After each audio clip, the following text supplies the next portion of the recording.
और मैंने बताया था कि जो ऑक्टेट रूल है वह केवल और केवल एक कंडीशन है, ठीक है, this is just a condition. Fulfil हो रहा है, बहुत अच्छी बात है, नहीं हो रहा है तब भी ज्यादा घबराने की बात नहीं है, क्योंकि हाइपोवेलेंट और हाइपरवेलेंट स्पीशीज खूब एग्जिस्ट करती हैं, ठीक है।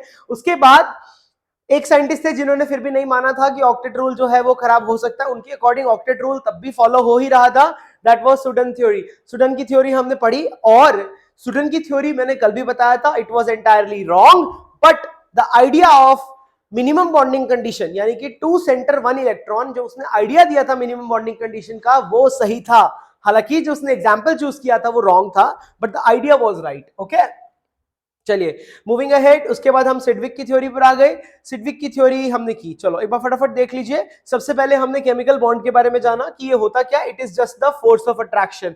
याद रखेंगे मैक्सिमम बॉन्ड, मैक्सिमम बॉन्ड जो कि दो एटम के बीच में पॉसिबल है वो 5 बॉन्ड हो सकते हैं। मैंने कल भी बताया था, सिंपल सा क्वेश्चन आ जाए कि 2 एटम के बीच में कितने मैक्स बॉन्ड पॉसिबल है, तो आपका आंसर 5 होगा, ओके।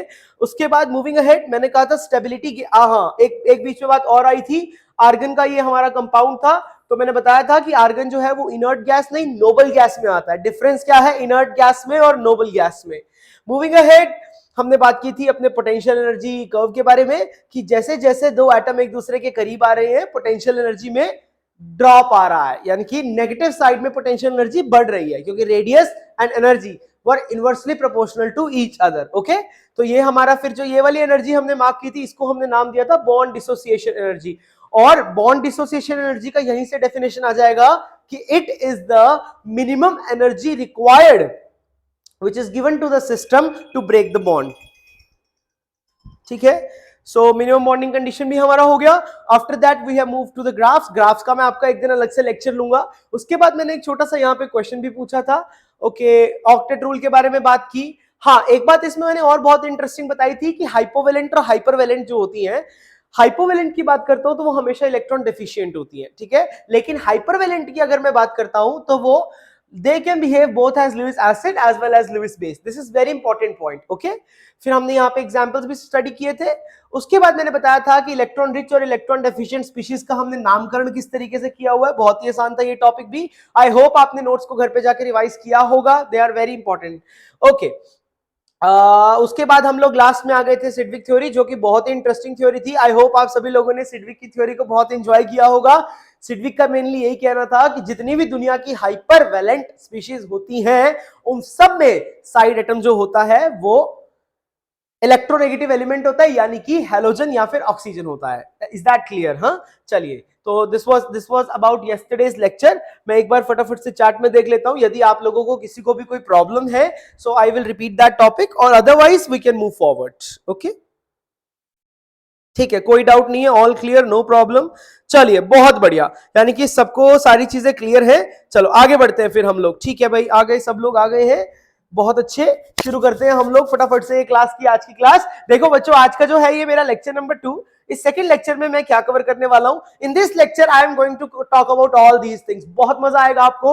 सबसे पहले मैं बात करूंगा कोवेलेंसी के बारे में, यानी पी ब्लॉक की। देखो कोवेलेंसी होता है वो कितने बॉन्ड बना सकता है, उसका मैं टेबल दूंगा आपको। उसके बाद बात करेंगे हम लोग एटॉमिक ऑर्बिटल्स के बारे में।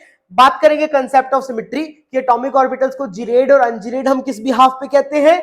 मैंने बताया था ना कि मैं एटॉमिक ऑर्बिटल्स का टॉपिक आपके साथ खुद लूंगा, पूरा का पूरा टॉपिक, सो बिल्कुल भी टेंशन लेने की बात नहीं है। उसके बाद बात करेंगे हम लोग ओवरलैपिंग की। Then we will talk about relativistic effects, very important this topic. Relativistic effect बहुत ही शानदार टॉपिक है, इसके बारे में हम डिटेल में बात करेंगे। देन लास्टली हम लोग बात करेंगे ऑर्बिटल कॉन्ट्रैक्शंस के बारे में। ऑर्बिटल कॉन्ट्रैक्शंस के क्या क्या रीजन होते हैं, क्यों क्यों ऑर्बिटल कॉन्ट्रैक्ट होती है, इस सारी की सारी कहानी हम आज के लेक्चर में कवर करने की कोशिश करेंगे। I hope this is clear to you. चलिए शुरू करते हैं। सो देखिए, एक बार मुझे बता दो फिर से, I am again asking if anybody have any doubt. Okay, यहां पर एक डाउट है सुमन को। सुमन कह रही है कि sir axial bond becomes long due to minimal S character, थोड़ा एक्सप्लेन करेंगे सुडन थ्योरी का डेफिनेशन। ओके सुमन, देखो बेटा, मैं आपको एक बात यहां पे क्लियर कर दूं कि एक्सियल बॉन्ड, देखो जो हमारे पास जो बॉन्ड लेंथ होता है ना, that is always inversely proportional to the S percentage. जितना ज्यादा एस कैरेक्टर होगा, ये मैं ना पिछली थ्योरी की जो भी बातें हैं एक बार मैं आपको समझा देता हूं ताकि आपको प्रॉब्लम ना आए। लो, मैं यहां पर एक स्लाइड चला लिया, 1 सेकेंड ना। ऑल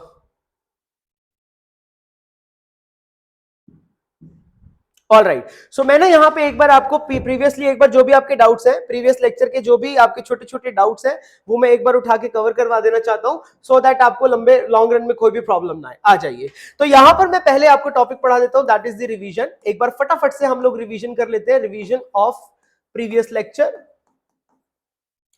प्रीवियस लेक्चर का हम लोग एक बार यहां पर रिवीजन करेंगे, जिससे कि आपको समझ में आ जाएगा। ठीक है, लेक्चर 1 का सबसे पहले आपको डाउट जो आ रहा है, दैट इज स्टूडेंट थ्योरी में डाउट आ रहा है। मैं आपको बार बार बोल रहा हूं कि स्टूडेंट थ्योरी को इतना इंपॉर्टेंस ना दो, क्योंकि स्टूडेंट थ्योरी असलियत में गलत है, बस उसका मिनिमल बॉन्डिंग कंडीशन वाला बात सही है। ठीक है, तो स्टूडेंट थ्योरी की डेफिनेशन कोई मांग रहा है, डेफिनेशन में सिर्फ यही है कि इट ट्राइज टू, देखो ऐसा कोई डेफिनेशन नहीं है। ठीक है, बस स्टूडेंट थ्योरी की खास बात यही है कि इट इज रॉन्ग, यह थ्योरी रॉन्ग थी, but the idea of minimum bonding condition, जो आइडिया था मिनिमम बॉन्डिंग कंडीशन का, idea of minimum bonding condition, और मिनिमम बॉन्डिंग कंडीशन उसने क्या बताई थी, 2 सेंटर 1 इलेक्ट्रॉन वाज राइट। ये वाला आइडिया राइट था, although the example was wrong. ठीक है, अब उसके बाद यहां पे किसी को डाउट आ रहा है कि वो एस कैरेक्टर लंबा और छोटा, उसके बारे में भी मैं थोड़ी सी यहां पे बात कर लेता हूं। उसके लिए मैंने एग्जांपल उठाया था PCl5 का। सुमन, यहां पर जब हमने PCl5 को बनाया था, तो हमारे पास जो एक्सियल बॉन्ड्स आ रहे थे वह लंबे आ रहे थे। इन बॉन्ड्स को हम लोग एक्सियल बॉन्ड्स कहते हैं। ये मान के चलिए सारा का सारा हमारा Cl है, यह जो 3 है इस तरीके से, इनको बोलेंगे हम लोग इक्विटोरियल। ये मेरे इक्विटोरियल बॉन्ड्स होते हैं, और ये जो लंबाई वाले हैं ये मेरे एक्सियल बॉन्ड्स होते हैं। राइट, ध्यान रखेंगे इस बात का। तो these are my equatorial, these are my axial. अब इसमें आपने एक चीज का खास ध्यान रखना है कि इसकी जो हाइब्रिडाइजेशन होती है, it has got the unequivalent hybridisation. यहां पर जो मेरे पास हाइब्रिडाइजेशन होता है दैट इज sp2, और यहां पर हाइब्रिडाइजेशन होता है pd, जिसके वजह से मैंने कल भी सिखाया था, इसका हम ओवरऑल हाइब्रिडाइजेशन बता देते हैं sp3d। समझ में आ गया, जिसकी वजह से इसका जो ज्योमेट्री हम लोग देते हैं that is trigonal bipyramidal. क्यों हमने इसका नाम ट्राइगोनल बाय पिरामिडल रखा है, ये बहुत ही प्यारा कॉन्सेप्ट है। मैं आपको सारी शेप्स के नाम रखना सिखाऊंगा, और अगर आप में से किसी ने हमारा CUET वाला मैराथन लेक्चर अटेंड किया था, तो मैंने वहां भी ये बात सिखाई थी। ओके, ठीक है। अब देखो इस वाले में हमारे पास PD है, यानी कि S कैरेक्टर कम है, और आपने एक बात याद रखनी है सुमन की, जो बॉन्ड लेंथ होता है ना, bond length is always inversely proportional to percentage S character. तो ऑब्वियस ही बात है, यदि S कैरेक्टर कम होगा तो बॉन्ड लेंथ तो मेरी ज्यादा हो जाएगी ना, जिसकी वजह, देखो आपने छोटे क्लासेस में रीजन ये पढ़ा था, बिकॉज ऑफ द रिपल्शन ये वाले 2 बॉन्ड्स खींच के ऊपर चले जाते हैं, यानी कि ये लंबाई में हो जाते हैं। बट यह रीजन बिल्कुल गलत है, यह रीजन बिल्कुल गलत है। और एक और बात जो मैं आपको यहां पे बताना चाहता हूं, विच इज हाईली इंपॉर्टेंट, आपको शायद नहीं पता, जो PF5 का अगर मैं एग्जांपल लेता हूं, अगर मैं PF5 का एग्जांपल लेता हूं बच्चों, तो PF5 में इस तरीके से मैंने ये 3 एक्सियल बनाए, और 3 इक्विटोरियल बनाए और 2 एक्सियल बनाए। और आपने एक चीज का यहां पे खास ध्यान रखना है कि इसके अंदर जो PF मेरे पास एक्सियल होता है, वो इससे लंबा होने की बजाय बराबर होता है। यहां पे मेरा PF इक्विटोरियल बराबर होता है PF एक्सियल के। This is the most important point, जिसको हम लोग एक्सप्लेन करेंगे on the basis of a topic, जिसको अपन कहते हैं बेरी सूडो रोटेशन। बहुत मजा आएगा आपको एक टॉपिक पढ़ के, this is called as Berry pseudo rotation. ये बाद का टॉपिक है, बाद में पढ़ेंगे। ठीक है, तो अभी एस कैरेक्टर में इतना मत घुसो, बस इतना याद रखो कि जो बॉन्ड लेंथ है वो inversely proportional to S character है, बस। इसके अलावा आपको कोई भी बात याद रखने की जरूरत नहीं है। ठीक है, चलिए आइए फिर से मैं एक बार देख लेता हूं किसी और को कोई और डाउट तो नहीं है। ठीक है, ओके, ठीक है। यहां पर विष्णु का डाउट है, सर बनाना बॉन्ड में 3 सेंटर 2 इलेक्ट्रॉन होगा या 2 सेंटर 1 इलेक्ट्रॉन होगा? विष्णु बनाना बॉन्ड को एक बार मुझे डिटेल में पढ़ा लेने दो, सारे डाउट्स क्लियर हो जाएंगे बेटा, सारे के सारे, चिंता मत करो बिल्कुल भी। बनाना, हाँ, तो बनाना बॉन्ड के बारे में हम लोग बहुत डिटेल में बात करेंगे, बिल्कुल भी चिंता मत करो आप। ठीक है, बनाना बॉन्ड के बारे में समझाऊंगा कि इसमें किस तरीके से ये जो मेरा BHB हो जाता है, यहां पर ये H, यहां पर H, ये वाला जो H है ये अबव द प्लेन, ये वाला H मेरा आ जाएगा बिलो द प्लेन, ये वाला भी अबव द प्लेन H, और ये वाला बिलो द प्लेन। अगर मैं इन तीनों सेंटर्स की बात करता हूं यहां से लेके यहां तक, तो ये वाला, ये देखो, this looks like a shape of बनाना, यही होता है मेरे पास 3 सेंटर 2 इलेक्ट्रॉन बॉन्ड। और अगर मैं इंडिविजुअल बॉन्ड को कंपेयर करूं, इसको कंपेयर करता हूं, so it is two centre 1 electron bond. ठीक है, तो इसको हम डिटेल में पढ़ेंगे, don't you worry about that. ठीक है, आप में से कुछ लोगों ने बताया कि बैरी सूडो रोटेशन भी होती है इसमें पिछले वाले एग्जांपल में, बहुत बढ़िया, all clear, good good good good. चलो फिर अगर ऑल क्लियर है तो क्यों ना हम आगे बढ़े, समझते हैं इसको हम लोग डिटेल में, और चलिए आगे बढ़ते हैं। जैसा कि मैंने आपको बताया कि आज की क्लास में हमारा जो मेन काम है, तो आज की क्लास में हमारा मेन काम ये सब है, यानी कि मैं बात करने वाला हूं covalency of P block elements, इनकी कोवेलेंसी की बात करूंगा, एटॉमिक ऑर्बिटल्स की बात करूंगा, concept of symmetry, overlapping, relativistic effects and orbital contraction. ठीक है, चलो शुरू करते हैं। सबसे पहले बच्चों अगर मैं यहाँ पे कंसेप्ट अपना पहला उठाऊंगा, that is the covalency of P block elements. अब देखो कोवेलेंसी का मतलब क्या होता है कि एक एटम कितने बॉन्ड्स बना सकता है। ठीक है, तो पी ब्लॉक की हम यहाँ पे शुरुआत करेंगे और covalency of P block elements हम यहाँ पे डिस्कस करेंगे। तो आपने ध्यान रखना है, इसको हम शुरू करते हैं बोरोन से शुरू करते हैं।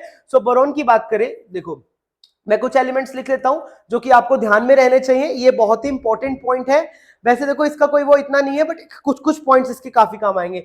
बोरोन ले लो, एक एल्यूमिनियम ले लो, कार्बन ले लो, सिलिकॉन ले लो, है ना, इसके बाद आप ले लो नाइट्रोजन ले लो। ओके, सो कितने कितने इसके बॉन्ड्स बन सकते हैं वो हमें यहाँ पे ऑब्जर्व करना है। ठीक है, फास्फोरस ले लो, ये सारे के सारे, लेट्स सपोज मैंने यही कुछ एग्जांपल्स ले लिए, तो आपने ध्यान रखना है कि जो बोरोन है वह 3 बॉन्ड बनाएगा, ये भी 3 बॉन्ड बनाएगा, carbon 4 bond, silicon 4 bond, nitrogen 3 और 5 बॉन्ड, फास्फोरस भी 3 और 5 bond.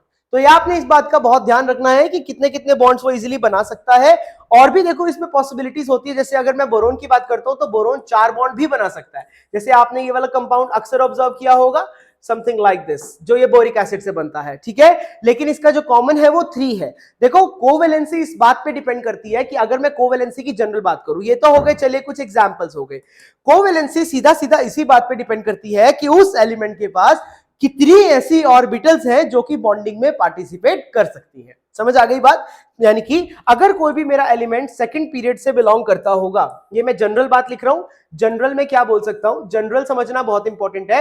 If any element belongs to the second period, उसका जो मैक्स कोवेलेंसी हो जाएगा वो हो जाएगा 4 क्योंकि इसके पास ऑर्बिटल्स अवेलेबल कौन कौन सी हैं, 2s 2p, बस यही अवेलेबल है। और कोई भी एलिमेंट अगर थर्ड पीरियड का है तो उसकी जो मैक्स कोवेलेंसी हो जाएगी वह कितनी हो सकती है, 6 हो सकती है, क्योंकि देखो वो क्या क्या यूज कर सकता है, 3s यूज कर सकता है, 3p यूज कर सकता है और 3d भी यूज कर सकता है। लेकिन जैसे मैंने कल भी आपको सिखाया था कि और वो उसमें एनायन आके नहीं घुस सकते हैं। ठीक है, तो जनरली हमारे पास ये होता है। तो कोवेलेंसी का कॉन्सेप्ट बहुत ही सिंपल है, आपने इसको बहुत ही ध्यान रखना। यहाँ पे नाइट्रोजन 5 नहीं बनाएगा, ये गलती से लिखा गया, नाइट्रोजन केवल 3 ही बनाएगा या 4 बनाएगा, या फिर 4 बनाएगा, वो गलती से मैंने 5 लिख दिया, वो 4 लिखना मैं चाह रहा था।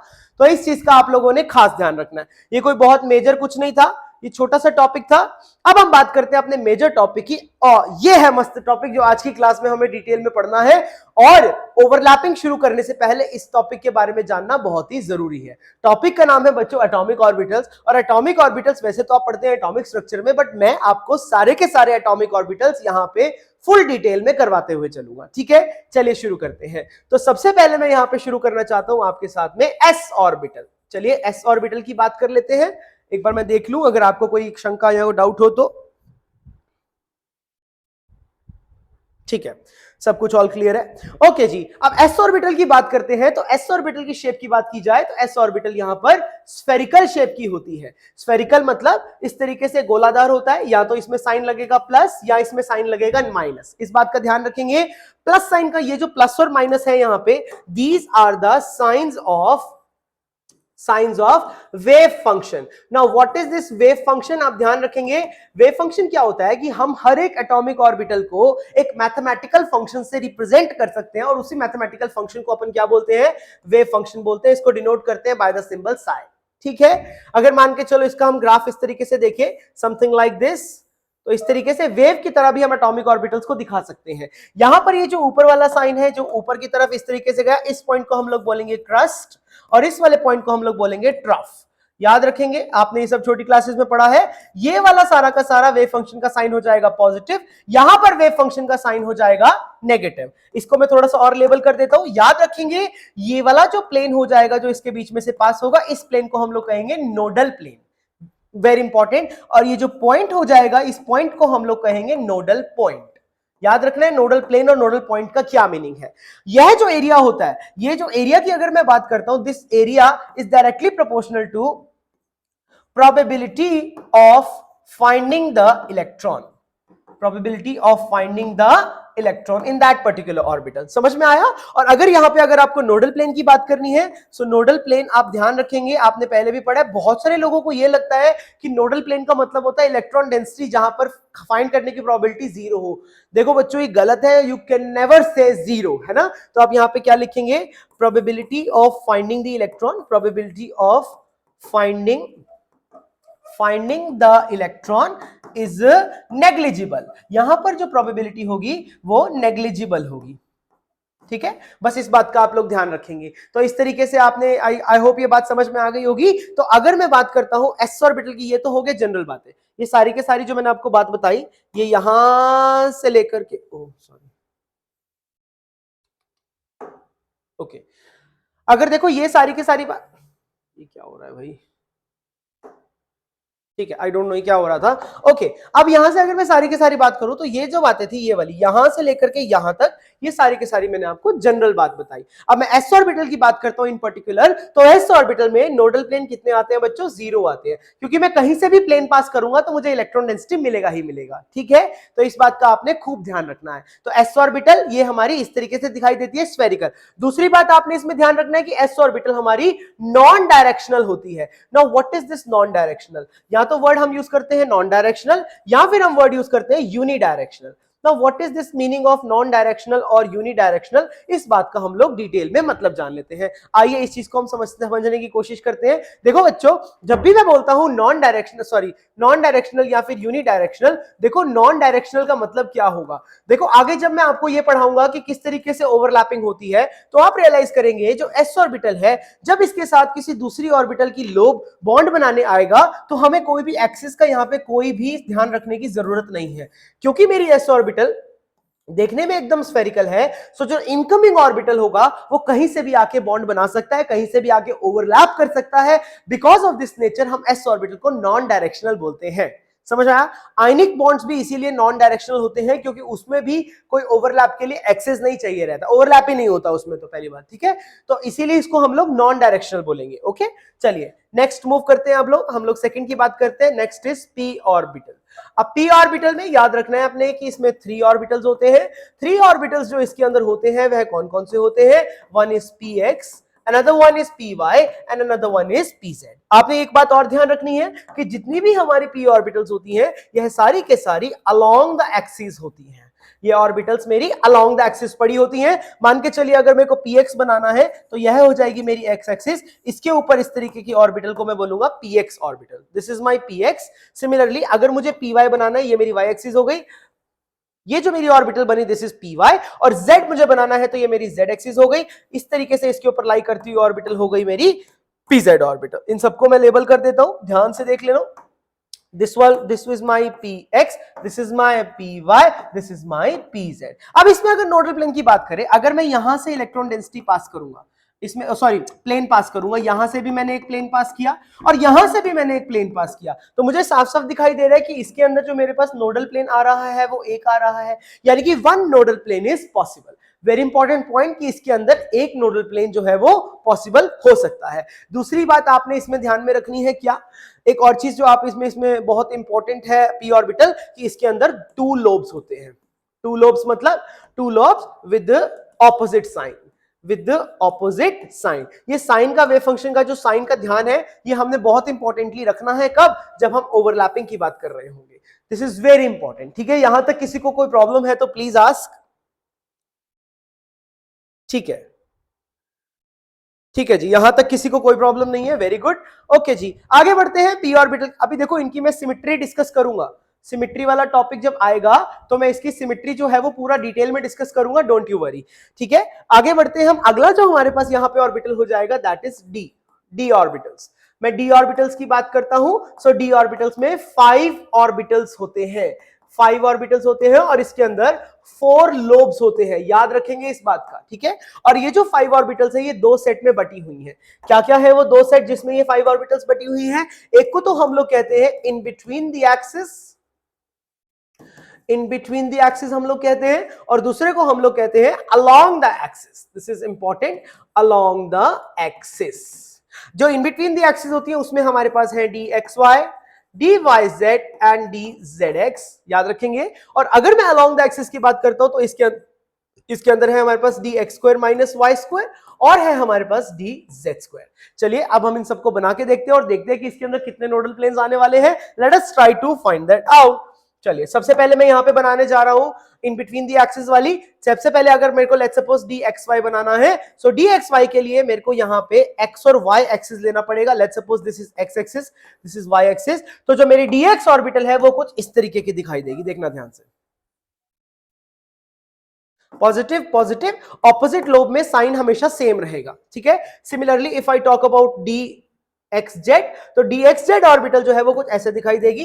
मान के चलिए ये मेरी जेड एक्सिस है, ये एक्स एक्सिस है। It is going to look something like this. Opposite lobe में साइन सेम रहेगा। ऑलवेज रिमेंबर, ये लोब छोटी बड़ी नहीं होंगी, बराबर बराबर होंगी, ध्यान रखेंगे इस बात का। और अगर मेरे को डी वाई जेड बनाना है तो डी वाई जेड कुछ ऐसा दिखाई देगा। ये जेड एक्सिस है, ये वाई एक्सिस है, something like this. Positive positive negative negative. I hope ये आपको सारी बात समझ में आ गई होगी। अगर मैं इसके अंदर बच्चों नोडल प्लेन को मार्क करने की कोशिश करूं, देखो इसके अंदर नोडल प्लेन क्या हो जाएगा, एक तो ये वाला प्लेन हो जाएगा और एक ये वाला प्लेन हो जाएगा। तो यानी कि नोडल प्लेन की वैल्यू कितनी आ रही है, 2 आ रही है। इसके अंदर भी बच्चों एक प्लेन तो हमारा इस एक्सिस पे, एक प्लेन हमारा इस तरीके से जेड एक्सिस पे। तो यहां पर भी मेरे पास जो नोडल प्लेन की वैल्यू आ रही है वो 2 आ रही है। सिमिलरली इसके अंदर भी मेरे पास दो नोडल प्लेन हो जाएंगे, समथिंग लाइक दिस। ठीक है, आई होप ये बात आपको समझ में आ गई होगी। Next we are going to talk about that on the axis, on the axis. देखो बच्चों, ऑन द एक्सिस वाली में सबसे पहली चॉइस थी मेरे पास d x square minus y square. अब जो d x square minus y square है उसको मैंने इस तरीके से बनाया, ये मेरी एक्स एक्सिस, ये मेरी वाई एक्सिस। जब मैं इसको बनाने जा रहा हूं तो ये बिल्कुल अलोंग द एक्सिस बन जाएगा, समथिंग लाइक दिस। देखो this is positive positive negative negative. I hope this is clear to you. इसके अंदर भी नोडल प्लेन आएगा बच्चों, लेकिन डिफरेंस अब की बार ये आएगा कि अब की बार नोडल प्लेन जो है वो इस तरीके से डायगोनली पास होगा दो एक्सिस के बीच से, ठीक है। तो यहां पर भी हमारे पास नोडल प्लेन की वैल्यू कितनी आ चुकी है, 2 आ चुकी हैं। Very important point. अब देखते हैं, बात करते हैं हम डी जेड स्क्वायर ऑर्बिटल की। एक बात का याद रखना बच्चों कि जो डी जेड स्क्वायर ऑर्बिटल होता है ना, ये बेसिकली कॉम्बिनेशन होता है दो ऑर्बिटल का। कौन कौन सी, d Y square minus Z square plus d x square minus Z square. चलो मैं इन दो के कॉम्बिनेशन से ही तुम्हें ये वाला बनाना सिखाता हूं, तब तुम्हें ज्यादा क्लैरिटी होगी। Let us talk about this one first. तो अगर मैं D x square D Y square minus Z square बना रहा हूं तो ये मेरी हो गई जेड एक्सिस, ये वाली हो गई मेरी वाई एक्सिस। सो इसने कुछ इस तरीके से दिखना था, देखो ध्यान से, something like this. Okay, something like this, positive positive negative negative. If I talk about, ये वाली तो मेरी ये हो जाएगी, but if I talk about the another one, वो another one वाली कैसी दिखेगी, मान के चलो फिर से ये z एक्सिस और अब की बार ये वाली x एक्सिस हो जाएगी। सो इसमें भी कुछ इस तरीके से हमें दिखाई देगा कि ये along the axis मेरी ऑर्बिटल्स जा रही हैं, something like this। अब होता क्या है बच्चों कि यहां पर क्योंकि d में सिर्फ और सिर्फ 10 ही इलेक्ट्रॉन्स आते हैं तो हमें टोटल 5 ऑर्बिटल्स करना था, तो हमने इन दोनों ऑर्बिटल्स को मिलाया और along द जो z एक्सिस थी, क्योंकि z ही हमारी बाय डिफॉल्ट, आपने याद रखना है कि जो मेरी z एक्सिस होती है वो हमेशा इंटर न्यूक्लियर एक्सिस, INA का मतलब क्या होगा बच्चों, इंटर न्यूक्लियर एक्सिस के बराबर होती है। Most important point, inter nuclear axis के बराबर होता है। तो मैंने इन दोनों को आपस में मिला दिया और हमें कुछ इस तरीके से दिखाई देने लगा, यानी कि ये z हो गया। तो हमारे पास ये जो डी जेड स्क्वायर ऑर्बिटल है that started to look like this, यानी कि ये z वाला तो एज इट इज आ गया और इसके परपेंडिकुलर जो मेरा x और y प्लेन था उसने इस तरीके से बना लिया, रिंग बना लिया। आई होप आपको बात समझ में आ गई होगी। अब यहां पर बच्चों आपने ध्यान रखना है कि जो मेरा x और y प्लेन है वो कुछ इस तरीके से लाई कर रहा होता है। अब यहां पर देखो, ये मेरी x एक्सिस हो गई, ये मेरी y एक्सिस हो गई और ये xy प्लेन में हमारी ये रिंग पड़ी होती है। ये जो रिंग है इसके अंदर नेगेटिव नेगेटिव चार्ज हो जाएगा, something like that. I hope ये बात समझ में आ गई होगी। अब देखो सबसे बड़ी दिक्कत इसमें क्या आती है, इसमें सबसे बड़ी समस्या आती है हमें क्या मार्क करने के लिए, नोडल प्लेन मार्क करने के लिए। याद रखेंगे कि इस वाले डी जेड स्क्वायर में, ये मेरी डी जेड स्क्वायर है ना, डी जेड स्क्वायर में जो नोडल प्लेन होता है वो ऐसा प्लेन नहीं होता, इसके अंदर ऑब्लिक नोड्स होते हैं। वेरी इंपॉर्टेंट, इस तरीके से ऑब्लिक नोड्स होते हैं। मेरे को ये मिटाना पड़ेगा तभी तुम्हें समझ में आएगा ऑब्लिक नोड्स के बारे में।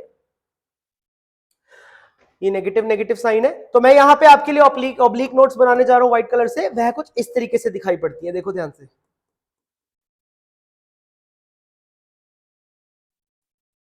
इस तरीके की ऑब्लिक नोड्स होती हैं इसके अंदर, और यह जो ऑब्लिक नोड्स होती हैं यह कितनी होती हैं, यह 2 होती हैं। I hope this point is clear to you. तो आपने हमेशा ध्यान रखना है कि मेरी जो डी जेड स्क्वायर ऑर्बिटल है, actually this is the sum of two different orbitals, यानी कि D Y square minus Z square and D x square minus Z square, और जब इन दोनों को हम कंबाइन कर देते हैं तो ये जेड एक्सिस के अलोंग कंबाइन होकर डी जेड स्क्वायर बन जाता है, जिसमें ऑब्लिक नोड्स आते हैं, नोडल प्लेन नहीं आता, ऑब्लिक नोड्स आते हैं, और वह ऑब्लिक नोड्स भी इसके अंदर 2 होते हैं। आई होप ये बात आपको समझ में आ गई होगी। किसी को कोई डाउट है तो please ask.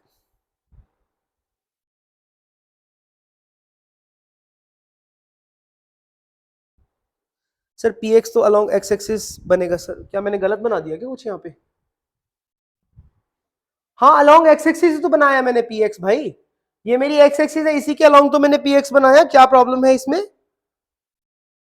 What is the problem विकास, क्या प्रॉब्लम है? पी एक्स जो है वो पी के एक्स एक्सिस की। अब यहाँ पे देखो किसी का डाउट है यहाँ पे कि सर नोडल प्लेन्स कैसे डाल रहे हैं। देखो नोडल प्लेन्स का डालने का तरीका कैसे होता है। नोडल प्लेन्स हमेशा, मैंने अभी अभी समझाया आप लोगों को, मैं एक बार फिर से रिपीट कर देता हूं। नोडल प्लेन वो एरिया होता है जहां पर probability of binding the electron is negligible. ठीक है, अगर मान के चलो कि मैंने एक नोड, अगर मैंने मान के चलो एक एक्सिस को मैंने, ये मेरे पास जो ऑर्बिटल है वो इस तरीके से बनाया, ठीक है। अब ये जो पिंक पिंक वाला एरिया है सारा का सारा, मैं इसको लेबल कर देता हूं, मैंने इसको हाईलाइट कर दिया। अब ये जो पिंक पिंक वाला एरिया, यहां पर तो इलेक्ट्रॉन डेंसिटी मिलने की प्रोबेबिलिटी थोड़ी सी हाई है, तो इनके जो बीच वाला एरिया होगा जहां पर मुझे दिख रहा है कि लोब्स नहीं आएंगे। ठीक है, आपने एक बात का ध्यान रखना है कि जो इलेक्ट्रॉन डेंसिटी मिलेगी ना, electron density is found inside the lobes, यह इनसाइड द लोब्स मिलेगा। अगर मान के चलो लोब्स के बाहर जो भी कुछ होगा तो वहां पर तो इलेक्ट्रॉन को फाइंड करने की प्रोबेबिलिटी 0 होगी ना, जिस वजह से हमने उस प्लेन को, उस एरिया को नोडल प्लेन का नाम दिया। ठीक है, आई होप आपको बात समझ में आ गई होगी, जो भी जिसका भी ये डाउट था। I hope it is clear to you.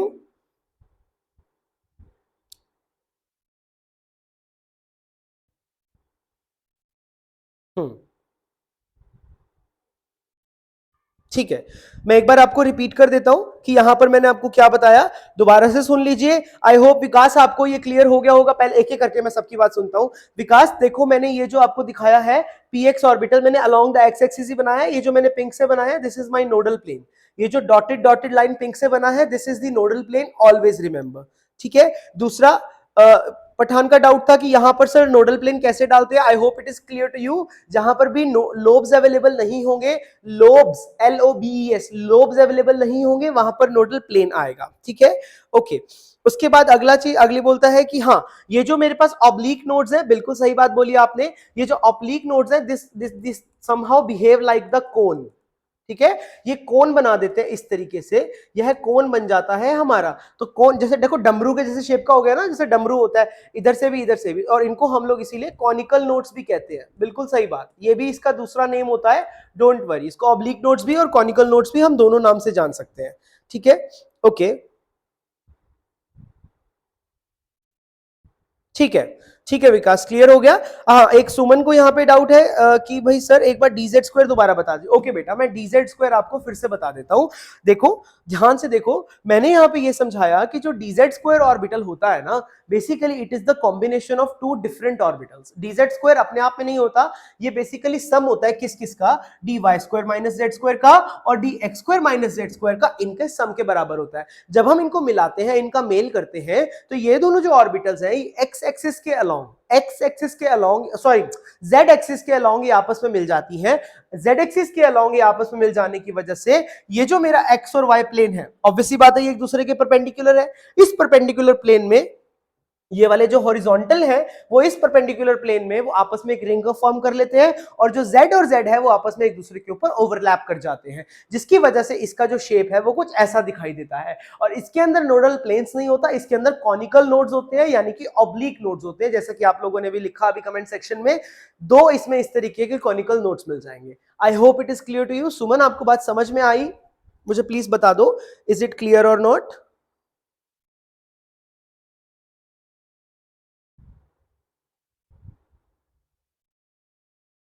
हाँ बिल्कुल होता है। यहाँ पर एक डाउट आ रहा है किसी को, इप्शा को। इप्शा आप कह रहे हो कि सर पी 5 बॉन्ड्स बना सकता है।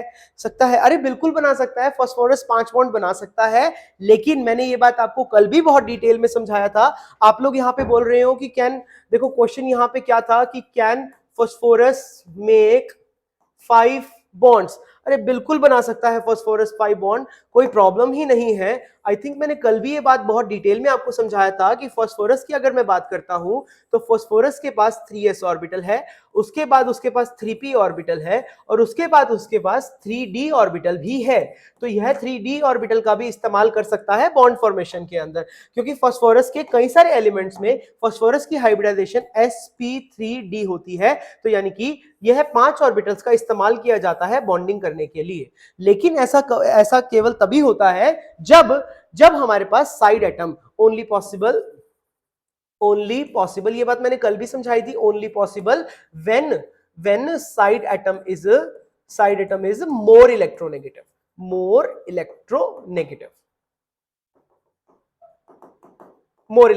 आई होप ये बात आपको समझ में आ गई होगी। ये तो बहुत सिंपल सी बात थी ना, बहुत कुछ भी नहीं है इसमें। यानी कि फास्फोरस के जो 5 इलेक्ट्रॉन है वो इस तरीके से सिंगली ऑक्यूपाइड कर लेते हैं इन सारी के सारी ऑर्बिटल्स को। ठीक है भाई।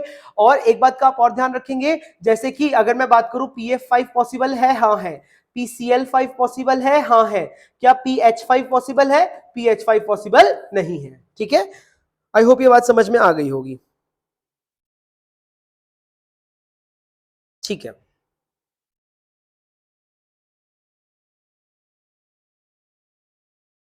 ठीक है, आई होप सारा कुछ क्लियर हो गया। सर लोब और रिंग दोनों में माइनस आएगा?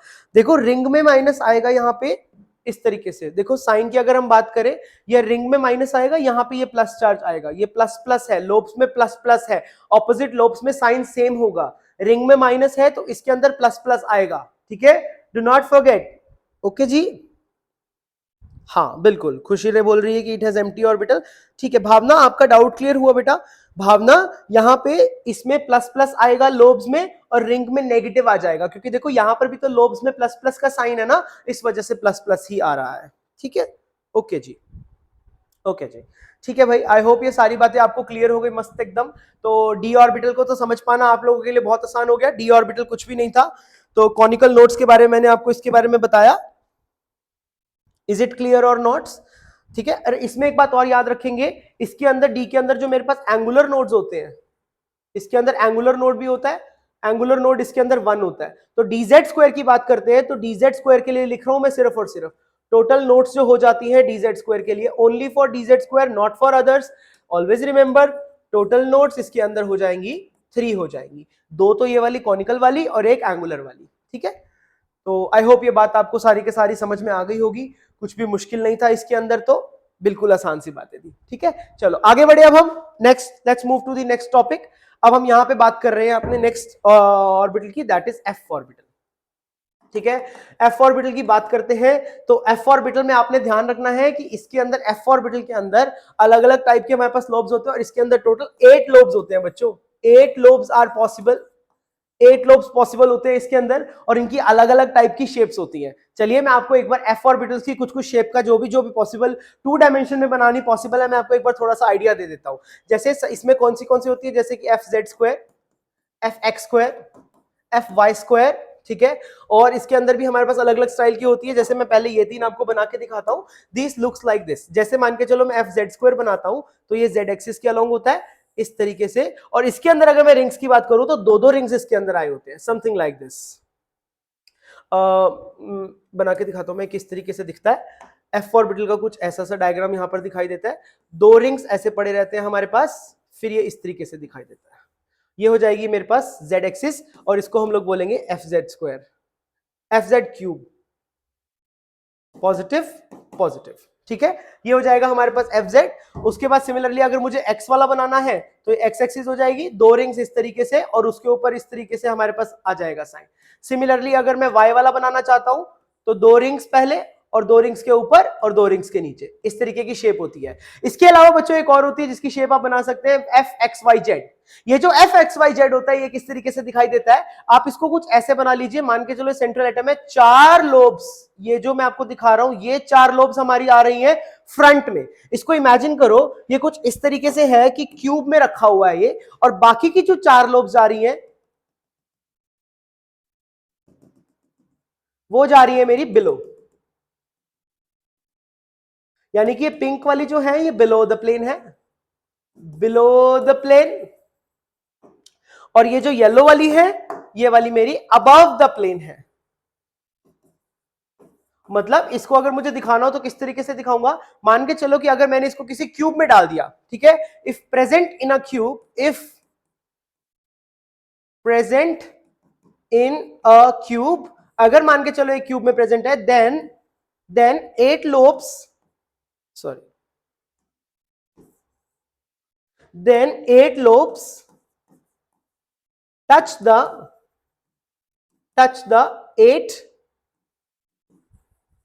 8 corners of cube from inside, अंदर से वो 8 कॉर्नर्स को टच करता है। ठीक है, आई होप ये बात आपको समझ में आ गई होगी। फ्रॉम इनसाइड, एक चीज का आपने और ध्यान रखना बच्चों, जितनी भी हमारे पास एफ होती है इसके अंदर हमारे पास जो नोडल प्लेन आते हैं निकल के वह 3 आ जाते हैं। बाकियों की शेप काफी इरेगुलर सी शेप होती है तो उसको हम जनरली बनाते नहीं है, जिसकी वजह से हम यही 3 हम 4-5 मैंने बना दिए हैं। बाकी देखो बाकियों का आपको नाम लिखना आना चाहिए, ये मैंने आपको बताया। यहाँ पर एक क्यूब होता है, ये स्क्वायर नहीं होता, ये क्यूब होता है, गलती से स्क्वायर लगा दिया मैंने, आपको भी बताया था मैंने, this is cube, cube, cube. ठीक है, I hope this is clear to you. I hope ये सारी बातें आपको समझ में आ गई हो। आप चाहो तो इसको साथ साथ लिख लीजिए, चाहो तो इसका स्क्रीनशॉट ले लो, जिस तरीके से भी आप करना चाहो आप कर सकते हो, देयर इज नो प्रॉब्लम। इसके अलावा बाकी की भी जो 3 है मैं आपको नाम लिख के दे देता हूं टोटल, क्योंकि इसमें 7 होती है। रेस्ट 3 का भी मैं आपको नाम लिख के दे देता हूं। रेस्ट 3 हमारी कौन कौन सी होती है, f x z square minus y square, f y x square minus Z square, और तीसरी होती है f z x square minus y square. इनका जो शेप होता है, shape very complex, shape very complex, बहुत ही कॉम्प्लेक्स शेप होता है। Can't be drawn on 2 dimension, can't be drawn on 2D plane. ठीक है, प्लेन पे मैं बोर्ड पे ड्रॉ नहीं कर पाऊंगा, आप चाहो तो देख लेना जाके इंटरनेट वगैरह पे, इसकी शेप मिल जाएगी, बाकी किसी काम की नहीं है। आई होप ये सारी बातें समझ में आ गई होंगी। एफ वाला और बहुत ही इंटरेस्टिंग था, आपको कोई डाउट्स है तो पूछ लीजिए, नहीं तो मैं सिमेट्री डिस्कस करता हूं।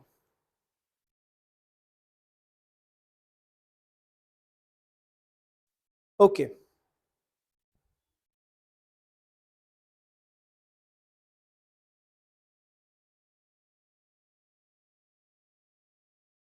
ठीक है, यहां पर बोलते हैं कि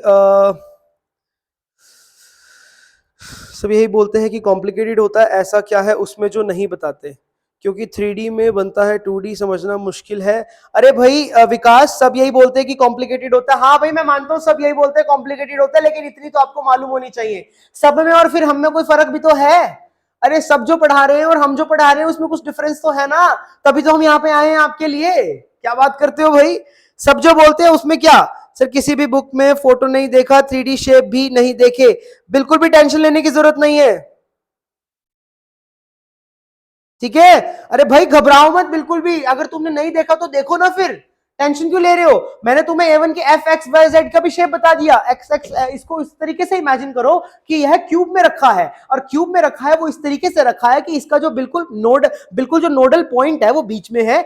4 लोब्स तो क्यूब के फ्रंट वाली साइड को टच कर रहे हैं और बाकी के 4 लोब्स क्यूब की बैक वाली साइड को टच कर रहे हैं। कुछ इस तरीके से इमेजिन करो। नहीं देखा एफ, कोई बात नहीं, आज देखो, फिर तुम घबरा क्यों रहे हो भाई, बिल्कुल टेंशन की कोई बात नहीं है। अगर तुमने एफ नहीं देखा तो देखो कैसे दिखता है एफ, ओके, घबराने की बात नहीं है। किसी ने नहीं बताया तो क्या हो गया, हम तो बता रहे हैं आपको, टेंशन क्यों ले रहे हो बिल्कुल तुम।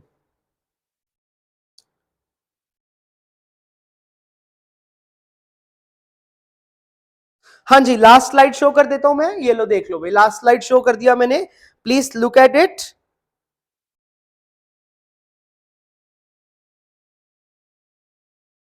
Okay f x y z एक बार फिर से बता दीजिए, अभी बता देता हूं मैं। सुमन 1 मिनट रुक जाओ बस, एक बार ये लास्ट स्लाइड आप देख लीजिए, उसके बाद मैं फिर से बता देता हूं। एंड विकास एंड खुशी, आपने नहीं देखा है तो अब देख लीजिए। कॉम्प्लिकेटेड, हाँ विकास आप बोल रहे हैं कॉम्प्लिकेटेड होता है, नहीं देखा, लेकिन अब देख लो भाई, ठीक है। और इसके बाद आप यहां पर आ जाइए, एफ एक्स वाई जेड, यहां पे किसी का डाउट है, आप लोग बोल रहे हैं कि f x y z sir बता दो। देखो बेटा बहुत ही आसान है, एफ एक्स वाई जेड, इसके अंदर टोटल हमारे पास 8 लोब्स हो जाएंगी।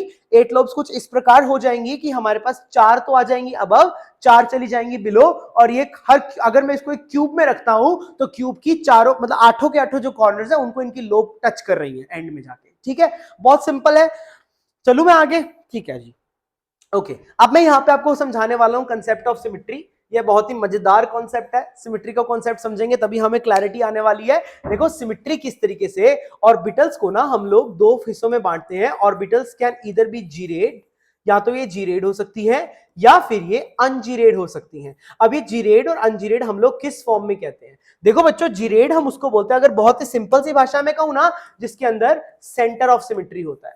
अगर सेंटर ऑफ सिमेट्री है तो वह हो जाएगा जीरेड, और अगर सेंटर ऑफ सिमेट्री नहीं है तो वह हो जाएगा अनजीरेड। जैसे मान के चलो अगर मैं एस ऑर्बिटल की बात करूं तो चेक कैसे करते हैं, चेक कैसे करते हैं? जैसे मान के चलो अगर मैं बोलूं कि जो, अभी मैं आपको क्वेश्चन चलो पूछता हूं, पहले तुम मेरा ये देखो कैसे चेक करा। मान के चलो मैं अगर एस ऑर्बिटल की बात करता हूं, सो एस ऑर्बिटल में इस तरीके से गोलादार शेप हो जाती है। मान के चलो मैं एकदम बीच में खड़ा हो गया, बीच में खड़े होने के बाद मैं थोड़ा राइट चला, थोड़ा लेफ्ट चला, मैंने देखा कि वेव फंक्शन का साइन एकदम सेम टू सेम आ रहा है, तो यानी कि ये वाली ऑर्बिटल हो जाएगी मेरी जीरेड, यह जीरेड हो जाएगी। अब पी ऑर्बिटल भी आपको लगता होगा सर सिमेट्रिकल तो पी ऑर्बिटल भी है, लेकिन बच्चों ये इतना भी सिमेट्रिकल नहीं है, क्योंकि अगर मैं पी ऑर्बिटल की शेप की बात करता हूं, इस तरीके से पी ऑर्बिटल दिखाई देगा, और पी ऑर्बिटल में अगर लेट सपोज मैं बीच वाले पॉइंट पे खड़ा हूं, यहां से मैं ऊपर गया तो वेव फंक्शन मुझे मिला पॉजिटिव, यहां से मैं नीचे गया तो वेव फंक्शन मुझे मिला नेगेटिव, यानी कि दोनों साइड में जाते हुए मुझे हमारे जो वेव फंक्शन के साइन मिले वो अलग अलग मिले, ठीक है।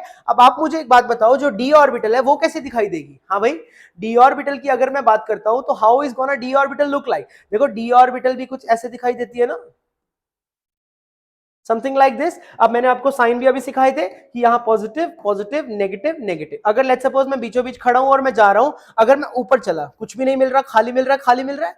अगर मैं इधर चला खाली मिल रहा है, खाली मिल रहा है। ऐसे गया और ऐसे गया तो नेगेटिव नेगेटिव मिला, ऐसे गया और ऐसे गया तो पॉजिटिव पॉजिटिव मिला। तो इसका क्या मतलब हुआ, यानी डी ऑर्बिटल भी मेरा क्या हुआ, जीरेड हुआ, ठीक है। तो आप इसको एक टेबल के फॉर्म में याद कर सकते हो किस तरीके से। मान के चलो कि मैं यहां पे यदि ऑर्बिटल्स लिखता हूं, if I right orbitals here S P D F E sorry E F G ji H, तो अगर मैं इनकी सिमेट्री के बारे में कमेंट करना चाहता हूं तो इनकी सिमेट्री किस तरीके से रहेगी? इनकी सिमेट्री रहेगी बच्चों, ध्यान से देखना, it is geared ungeared, geared ungeared, geared ungeared, ठीक है भाई। आई होप आपको ये बात समझ में आ गई होगी, कोई मुश्किल बात नहीं है, ये ध्यान से समझ लो इस चीज को, बिल्कुल इजी। और सिमिलरली अगर मैं यहाँ पे इनके नोडल प्लेन के बारे में भी कमेंट करना चाहता हूं तो नोडल प्लेन्स कितने आ रहे थे? 0 1 2 3 4 एंड 5, ये हमारे पास नोडल प्लेन्स हो जाएंगे। प्लीज इस बात को बहुत ही ध्यान से समझिएगा, this is very very important point. So I hope आपको सिमेट्री और अनसिमेट्री के बारे में अंदाजा हो गया होगा कि किस तरीके से हमने सिमेट्री और अनसिमेट्री को समझना है, ठीक है। अब मैं आपसे एक क्वेश्चन पूछ रहा हूं, इज ताजमहल, अगर मैं ताजमहल की बात करता हूं जो कि एक हाईली सिमेट्रिकल बिल्डिंग है, ताजमहल को हम एक हाईली सिमेट्रिकल बिल्डिंग बोलते हैं, इस ताजमहल जीरेड, क्या मेरा ताजमहल जीरेड है और अनजीरेड? क्या वो ताजमहल मेरा जीरेड है या अनजीरेड है?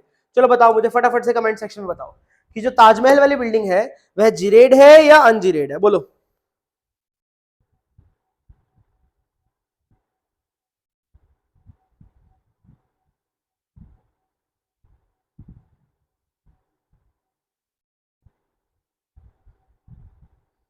ओके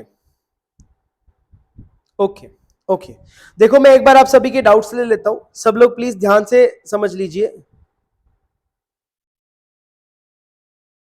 पहली बार जाना एफ ऑर्बिटल की शेप के बारे में, ओके पायल थैंक यू। अगर आपने पहली बार जाना तो और भी जानिए। सर सारे एफ में 3 नोडल प्लेन होते हैं, हाँ जी विष्णु, सारे एफ में जितने हमें नोन है सब में 3 ही नोडल प्लेन आप मार्क करके आएंगे, इससे ज्यादा आपने दिमाग नहीं लगाना है। ओके सर एफ में 8 लोब कैसे, समझ नहीं आया। देखो बच्चों मैं आपको बार बार बोल रहा हूं, मैंने आपके लिए एफ बनाया है, लेकिन एफ की फिर भी जो शेप्स होती हैं थोड़ी सी 3 डायमेंशनल होती है और कॉम्प्लिकेटेड होती हैं, तो इसमें 8 ही लोब, जैसे देखो इस तरीके से याद रखो, पी में 2 लोब है, डी में 4 लोब है, एफ में 8 लोब होंगे, इस तरीके से याद रखो, हो जाएगा आपको याद, कोई प्रॉब्लम वाली बात नहीं है। ओके जन्नत बोलती है कि सर ताजमहल जो होगा वो जिरेड होगा। ओके अरे भाई यहां पे एक बच्चा बोलता है सर ताजमहल में कितने नोडल प्लेन है। अरे अरे विकास ताजमहल में नोडल प्लेन नहीं है, बस तुम दिमाग लगा के मुझे ये बताओ कि ताजमहल जो एक बिल्डिंग होगा, क्या मैं उसको जीरेड बोलूं या मैं उसको अनजीरेड बोलूं, है तो वो हाईली सिमेट्रिकल बॉडी, तो उसको जीरेड बोलना सही रहेगा या अनजीरेड सही बोलना रहेगा, बोलो बोलो फटाफट। सर मैं अंदर नहीं गया हूं अभी, विष्णु मैं भी नहीं गया भाई अंदर, लेकिन हम दिमाग तो लगा सकते हैं। आप में से कुछ लोग को लग रहा है कि ताजमहल जो है वो जिरेड है, लेकिन मैं आपको बता दूं कि ताजमहल को हम लोग अनजिरेड की कैटेगरी में डालेंगे। क्यों, आओ देखो, देखो बच्चों जब भी हम सिमेट्री, जब जिरेड और अनजिरेड की बात करते हैं ना, तो हमें वैसे सिमेट्री देखनी है प्लेन खींच खींच के, हमें सेंटर ऑफ सिमेट्री देखना है। चलो मैं ताजमहल बनाता हूं, मतलब जितना मुझको आता है मैं उतना ताजमहल बनाने की कोशिश करता हूं। लेट सपोज ये ताजमहल का ऊपर से शेप, ठीक है, इस तरीके से कुछ फिर और कुछ ऐसे, फिर कुछ ऐसे, समथिंग लाइक दिस, है ना, इस तरीके से है ना हमारा ताजमहल। रॉकेट नहीं है ये, ताजमहल है, मैं पहले बता रहा हूं, इमेजिन कर लो ये ताजमहल है, ठीक है, this is my Taj Mahal, imagine it. अब यहां पे वो 4-5 वो भी बने हुए हैं इस तरीके से चारों दिशाओं में, है ना, गुंबद टाइप के इस तरीके से। मान के चलो कि मैं इस समय सेंटर ऑफ सिमेट्री, ताजमहल का सेंटर तो मेरा ये रहा, मैं एकदम सेंटर में खड़ा हूं। देखो बच्चों जब भी कभी हमें यहाँ पे चेक करना होता है ना कि अगर जीरेड है अनजीरेड है, आप ऑपोजिट डायरेक्शंस में जाइए। मान के चलो कि अगर मैं यहां से ऐसे गया तो मुझे सेम टू सेम कमरा दिखाई देगा, क्योंकि बिल्कुल सिमेट्रिकल बॉडी है ताजमहल। इधर गया तो भी सिमेट्रिकल, अभी तक तो जीरेड ही लग रहा है, अभी तक एकदम जीरेड लग रहा है। अब गलती करना शुरू करेंगे बच्चे, क्योंकि जीरेड और अनजीरेड की अंडरस्टैंडिंग ही ऐसी होती है।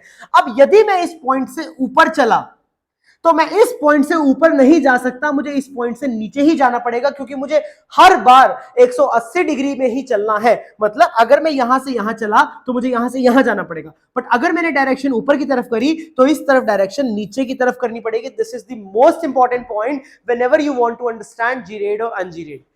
यही बात अगर तुम्हें समझ में आ गई तो तुम्हें गजब मजा आ जाएगा। तो अगर मैं ऊपर चला तो मुझे तो यहां पे दिखाई देगा फर्स्ट फ्लोर दिखाई देगा, ताजमहल का जो भी फर्स्ट फ्लोर है आपको वो दिखाई देगा। लेकिन मैं यहां से नीचे आऊंगा तो मुझे क्या दिखाई देगी, अरे बेसमेंट दिखाई देगी। तो कैसे जीरेड हुआ भाई, जब मुझे ऐसे 180 मूव करने पे जब मुझे अलग अलग बॉडीज मिल रही हैं तो वो जीरेड कहां से हुआ, तो वो क्या हो जाएगा, वो अनजीरेड हो जाएगा। यानी कि अगर मैं ताजमहल की बात करता हूं तो ताजमहल जो होगा वो एक अनजीरेड है, इतना सिमेट्रिकल होने के बावजूद। क्योंकि जीरेड और अनजीरेड जो हम कमेंट करते हैं वो सेंटर ऑफ सिमेट्री के हिसाब से कमेंट करते हैं, हम लोग वैसे प्लेन ऑफ सिमेट्री नहीं देखते हैं। आई होप ये बात समझ में आ गई होगी, ठीक है। जब आप सिमेट्री पढ़ेंगे, स्टीरियोकेमिस्ट्री पढ़ेंगे, तब इस बात को और डिटेल में जानेंगे, तब मजा आएगा आपको और ज्यादा, ठीक है।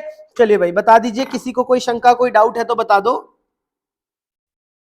हाँ जी बिल्कुल इशिका, नो सीओएस नहीं है इसमें, आप सब लोग अनजीरेड, आप सबको अनजीरेड दिख रहा है, ठीक है। I hope this is clear to you, बहुत बढ़िया।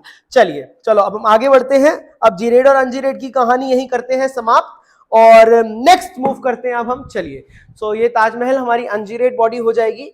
इज दिस क्लियर, सारा का सारा आपको पूरा का पूरा कंसेप्ट आई होप समझ में आ गया होगा कि एफ ऑर्बिटल्स कैसे दिखती हैं। 8 इसमें लोब होते हैं, 3 इसमें नोडल प्लेन होते हैं, और यह इनके नाम होते हैं। बहुत सारे क्या, कोई भी आपको यह भी नहीं बताएगा कि 7 नाम भी क्या है एफ ऑर्बिटल की, मैं आपको बता रहा हूं, जान लीजिए, ठीक है, ये इंपॉर्टेंट है। अगर मान के चलो, देखो मैं तुम्हें एक बात पहले दिन भी समझाया थी, मतलब मैंने जो मैराथन लिया था मैंने उसमें समझाया था, जब आप कोचिंग ले रहे हैं ना तो उसका गोल ये नहीं होना चाहिए कि आपके प्रीवियस ईयर क्वेश्चंस हो रहे हैं कि नहीं, गोल ये होना चाहिए कि आपके जो कमिंग ईयर क्वेश्चंस हैं वो भी कर पाओगे कि नहीं। तो मुझे हर डायमेंशन से तुम्हें तैयार करना जरूरी है, क्योंकि मान के चलते लेट्स सपोज आज तक अगर क्वेश्चन नहीं आया तो क्या गारंटी है कि कल भी नहीं आएगा, है ना। तो हमें अगर वो हमारे सिलेबस में, अगर वो हमसे रिलेटेड है तो हमें मालूम होना चाहिए, यही मेरा गोल है, ठीक है। इस तरीके से ही हम लोग पढ़ते हैं। चलो आगे बढ़ते हैं, ठीक है। अब हम बहुत ही इंटरेस्टिंग बात करेंगे, अब मुझे एक बहुत ही प्यारा टॉपिक उठाना है, मजा आने वाला है, और उस टॉपिक का नाम है ओवरलैपिंग, ठीक है। यानी कि ओवरलैपिंग बोले तो टाइप ऑफ बॉन्ड, यानी कि अब मैं आपको आपके साथ यहाँ पे अलग अलग विभिन्न प्रकार के बॉन्ड्स को डिस्कस करने वाला हूं। अब मजा आने वाला है। अभी तक कोई भी अगर आपको डाउट है तो प्लीज आस्क, मैं एक बार देख लेता हूं आपकी जो भी डाउट्स हैं, प्लीज आप पूछ लीजिए। Best painting skill. Thank you Vishnu. हाँ भाई विकास, कुतुब मीनार भी अंजीरेड ही होगा, कुतुब मीनार भी अंजीरेड है, बिल्कुल अंजीरेड है भाई। अगर कुतुब मीनार के ऊपर जाएंगे तो फर्स्ट फ्लोर आएगा, नीचे जाएंगे तो क्या आ जाएगा, नीचे जाएंगे तो बेसमेंट आ जाएगी, धरती आ जाएगी, which is again engineered. It is an example of engineered, समझे? अरे बोलो भाई, हमारी बॉडी भी अंजीरेड है, मैं खुद भी, तुम भी अंजीरेड हो, मैं भी अंजीरेड हूं, हम सब अंजीरेड है। हमारे अंदर सेंटर ऑफ सिमेट्री नहीं है, ठीक है, प्लेन ऑफ सिमेट्री कह सकते हैं, बट सेंटर ऑफ सिमेट्री जितनी भी बिल्डिंग्स है उसमें प्लेन ऑफ सिमेट्री है, सेंटर नहीं होता है। ओके, ठीक है जी। ओके, बेस्ट पेंट, ठीक है सर, किसी भी पॉइंट पे चेक कर सकते हैं कि सेंटर ऑफ सिमेट्री कंसीडर करना ऑलवेज, नहीं नहीं, सेंटर से ही हमें चेक करना होता है, किसी भी पॉइंट पे चेक नहीं कर सकते हैं। खुशी, आपने बहुत अच्छा क्वेश्चन पूछा है। ऐसा नहीं कि मैं कहीं भी खड़े होकर चेक करूंगा, मेरे को एकदम सेंटर से ही चेक करना है। सेंटर से जब मैं दोनों तरफ जा रहा हूं या फिर 180 डिग्री ऑपोजिट मूव कर रहा हूं तो हमेशा सेम एनवायरमेंट मिलना चाहिए, उसी को जीरेड बोलते हैं। आपने अक्सर जीरेड अनजीरेड सुना है, बट रियल मीनिंग नहीं बताता कोई भी, यही रियल मीनिंग है बच्चों, ठीक है? ठीक है भाई, ठीक है। आई होप ये सारे के सारे सवाल आपके क्लियर हो गए हैं। चलें अब आगे चलें, नेक्स्ट मूव करें अब हम, ठीक है। किसी भी पॉइंट पे चेक नहीं करना खुशी, सिर्फ हमें सेंटर पे चेक करना है बेटा, किसी भी पॉइंट से नहीं देखना है हमको। ओके, चलो शुरू करें। अब हम अगला टॉपिक शुरू करने जा रहे हैं, जिसका नाम क्या होता है, जिसका नाम होता है ओवरलैपिंग। Very very interesting. तो सबसे पहले, सबसे प्यारा ओवरलैप जो मैं आपको सिखाने जा रहा हूं उसको हम लोग क्या बोलते हैं, सिग्मा ओवरलैप। सिग्मा ओवरलैप इसको हम लोग कहते हैं। बहुत इंपॉर्टेंट, मैं आपको पहले बता दूं कि इस क्लास के अंदर मैं आपको सिग्मा, म्यू, पाई, डेल्टा, फाई, ये सारे के सारे बताऊंगा, चिंता करने की बात नहीं है, ये सारे के सारे ओवरलैप्स मैं आपको सिखाऊंगा। चलिए शुरुआत करता हूं, मैं सिग्मा ओवरलैप से शुरुआत करूं। सिग्मा ओवरलैप का दूसरा नाम क्या होता है बच्चों, हेड ऑन ओवरलैप। इसको हम लोग हेड ऑन ओवरलैप भी कहते हैं, this is also called as head on overlap, ठीक है भाई। और एक बात इसमें आपने ध्यान में रखनी है, हेड ऑन ओवरलैप के साथ साथ इसमें एक और चीज आपने ध्यान रखनी है कि इसमें जो ओवरलैपिंग जोन होते हैं, ओजेड में इसको बोलूंगा, ओजेड मेरा हो जाएगा ओवरलैपिंग जोन। यानी कि ओवरलैपिंग जोन कितने बन रहे हैं इसके अंदर, ओवरलैपिंग जोन हमेशा बनता है एक। वेरी इंपॉर्टेंट, ठीक है। चलो मैं अब अलग अलग एग्जांपल से समझाता हूं, एग्जांपल से और भी बेटर अंडरस्टैंडिंग होगी, ठीक है।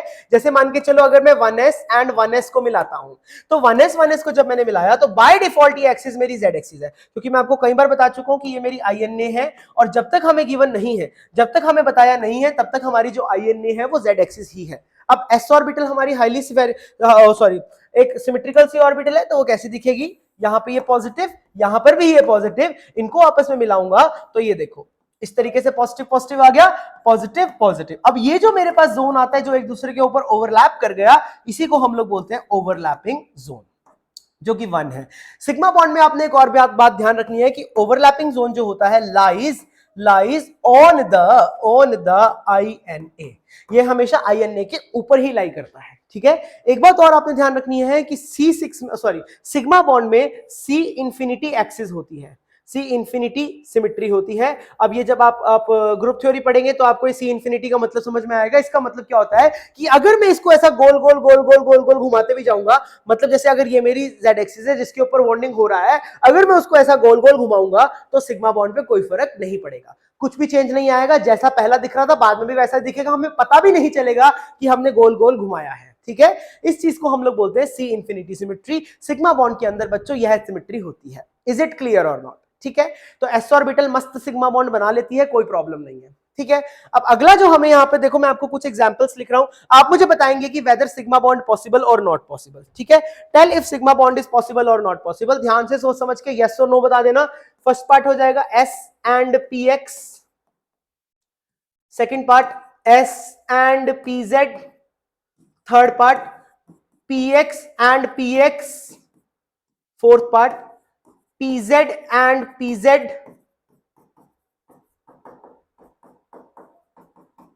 आप 1 2 3 4 करके आंसर लिख देना, यस और नो, बस यस और नो बता देना। s एंड dz स्क्वायर, ठीक है। छठा पार्ट ले लो आप अपना pz एंड dz स्क्वायर। चलिए मुझे बता दीजिए कि यस और नो के टर्म्स में मुझे बता दो कि किस किस में सिग्मा बॉन्ड है और किस किस में सिग्मा बॉन्ड नहीं है। फटाफट से बता दो, फिर हम इसको डिस्कस करना स्टार्ट करते हैं, ठीक है। चलो बताओ मुझे, फटाफट बताओ, हाँ।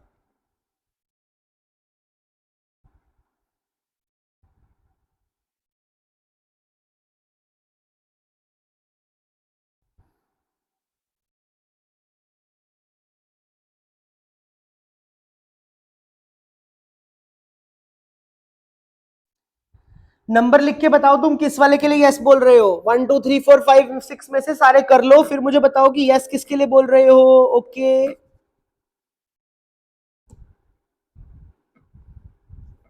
जल्दी करो बच्चों, जल्दी जल्दी फटाफट बता दो कैसे। 1 यस 2 नो वट एवर जो भी आपका आंसर है आप मुझे रिपोर्ट करो, फटाफट से रिपोर्ट कर दो। Sir P x and P sir P x and P x S P x and P x P Z, ये क्या बता रहे हो विष्णु आप? यस है कि नो है? क्लियर बता दो थोड़ा सा कृपया करके। ओके पहले वाले में बच्चे बोल रहे हैं कि सिग्मा पॉसिबल होगा, ठीक है देख लेते हैं अभी सिग्मा पॉसिबल होगा कि नहीं होगा। चेक करो भाई, चेक करो चेक करो। ओके ओके यहां पर S9 बोल रहा है कि 1 यस 2 में no 3 yes 4 no 5 no 6 no. Okay okay let's check, let's check. Jannat बोल रही है yes yes no yes yes yes. Okay let's check let's check let's check. चलिए चेक करते हैं, आओ प्यारे बच्चों चेक करें सबका फटाफट से हम लोग सिग्मा बॉन्ड बना के देखते हैं। यहाँ पे आओ शुरू करते हैं, ठीक है। यहां पर मैं इस तरीके से एक लाइन खींच दिया, सबसे पहले मैं ये वाला बनाने जा रहा हूं। अब देखो मेरे पास ऑर्बिटल कौन सी है, ये तो मेरी हो गई एस ऑर्बिटल, ये हो गई मेरी पी एक्स ऑर्बिटल। अब मुझे बताना जरा ये जो पहले वाले के लिए बच्चे आप लोग यस बोल रहे हो, आपका दिमाग कहां चला गया भाई? अब देखो तो सही जरा, मैंने एस और पी एक्स बोल दिया और बाय डिफॉल्ट ये वाली एक्सिस मेरी कौन सी है? जेड एक्सिस है, यानी कि जो पी एक्स है वो तो कुछ इस तरीके से दिखाई देगी ना। जरा मुझे बताना क्या इन दोनों में कभी भी सिग्मा बॉन्ड पॉसिबल होगा? तो पहले वाले का आंसर हो जाएगा नो, इनके बीच में सिग्मा बॉन्ड पॉसिबल नहीं है। अगला चेक कीजिए, अगला चेक कीजिए। अब अगला बाय डिफॉल्ट हमारा जेड एक्सिस है तो मस्त मजा आ जाएगा। अब देखो ये मेरी हो जाएगी एस ऑर्बिटल, क्या इस तरीके से पीजेड ऑर्बिटल इसके साथ ओवरलैप कर सकती है? डेफिनेटली कर सकती है, सेम साइन वाली ऑर्बिटल्स ओवरलैप करती हैं, ऑलवेज रिमेंबर। तो यानी कि एस हो गई, ये पीजेड हो गई, यानी कि अगले वाला क्या हो जाएगा? यस इसमें पॉसिबल है। देखो बच्चों मैंने ये नहीं पूछा बॉन्ड पॉसिबल है, मैंने केवल सिग्मा बॉन्ड पूछा है। तो विकास आप गलत बोल रहे हैं, पहले वाले में नो आ जाएगा। समझ में आया पहले वाला नो क्यों है? मैंने एस और पी एक्स बोल दिया है भाई। Why don't you understand? ध्यान से समझने का कोशिश करो। मैंने यहां पर Z को ही, मैंने INA नहीं चेंज करी है जब तक मेरी INA को मैंने स्पेसिफाई नहीं किया है। सर मैंने एसपी ओवरलैप और पीपी ओवरलैप से आंसर किया है सर। नहीं नहीं नहीं, एसएस ओवरलैप एसपी ओवरलैप और पीपी ओवरलैप ना देखो बच्चों, ये तरीका नहीं होता, छोटे बच्चे नहीं हो अब आप ये देखो कि मैं मानता हूं एस और एस के बीच में सिग्मा बॉन्ड पॉसिबल होता है, राइट, पी और पी के बीच में भी पॉसिबल होता है, एस और पी के बीच में भी पॉसिबल होता है, अग्री करता हूं। पर क्या तुम ये जो एक्सिस है या जो ये एक्सिस है, क्या ये फिर वेस्टेज के लिए दिया है, मैंने टाइम पास के लिए दिया है? अरे नहीं भाई, इसका कोई रोल है भाई, इसके रोल को समझो भाई। विकास ट्राई टू अंडरस्टैंड बेटा, इनका कोई रोल होता है भाई। ठीक है जन्नत, वेरी गुड, क्लियर हो गया आपको? ठीक है विकास, सिर्फ S S overlap SP overlap और पीपी ओवरलैप से आंसर किया है ऐसा मत सोचो बेटा। आप ये भी तो देखो ना कि आपने किस तरीके से आंसर करना है। अब अगला देखो, चलो पीएक्स और पीएक्स देखो, पीएक्स और पीएक्स देखो। अब देखो ये तो मेरी जेड एक्सिस है, बाय डिफॉल्ट ये मेरी जेड है, मैंने तो बदली नहीं, तो पीएक्स ऑर्बिटल कैसे दिखाई देगी? क्या पीएक्स ऑर्बिटल ऐसी और ऐसी नहीं दिखाई देगी? Plus plus minus minus. क्या तुम्हें कहीं से भी लग रहा है कि इसमें ओवरलैपिंग जोन 1 आएगा? अरे भाई इसमें ओवरलैपिंग जोन 2 आ जाएंगे। तो इसमें मैंने सिर्फ ये पूछा था कि सिग्मा बॉन्ड पॉसिबल है, तो नो, इसमें सिग्मा बॉन्ड पॉसिबल नहीं है। रिमेंबर दिस बच्चों कि इसमें सिग्मा बॉन्ड पॉसिबल नहीं है, ठीक है। तो इसका आंसर भी नो आ जाएगा, this is no, no sigma bond possible. Okay, इसमें तो बल्कि पाई बॉन्ड बन रहा है, अभी मैं पाई बॉन्ड सिखाऊंगा उसके बारे में और मस्त एकदम बात करेंगे हम लोग, ठीक है। अगला देखो, अगला देखो पीजेड एंड पीजेड, देखो बहुत ही इंटरेस्टिंग हो गया। अब अगर मान के चलो फोर्थ पार्ट में अगर मैंने जैसे पीजेड और पीजेड लिखा है, ओके क्लियर हो गया? ओके सर अब समझ आ गया? यस सर अब समझ नहीं आया फर्स्ट वाला, ठीक है विशाल, मैं आपको फर्स्ट वाला एक बार दोबारा बता देता हूं बेटा, ध्यान से समझने का कोशिश करो। देखो फर्स्ट वाला हमारा नो कैसे हो जाएगा? सिग्मा बॉन्ड हमें चेक करना है। देखो बाय डिफॉल्ट हमारे पास जो एक्सिस होती है ना, देखो अगर मान के चलो मेरे पास यहाँ पे एक क्वेश्चन आ गया S and P X orbital, ठीक है ध्यान से समझना।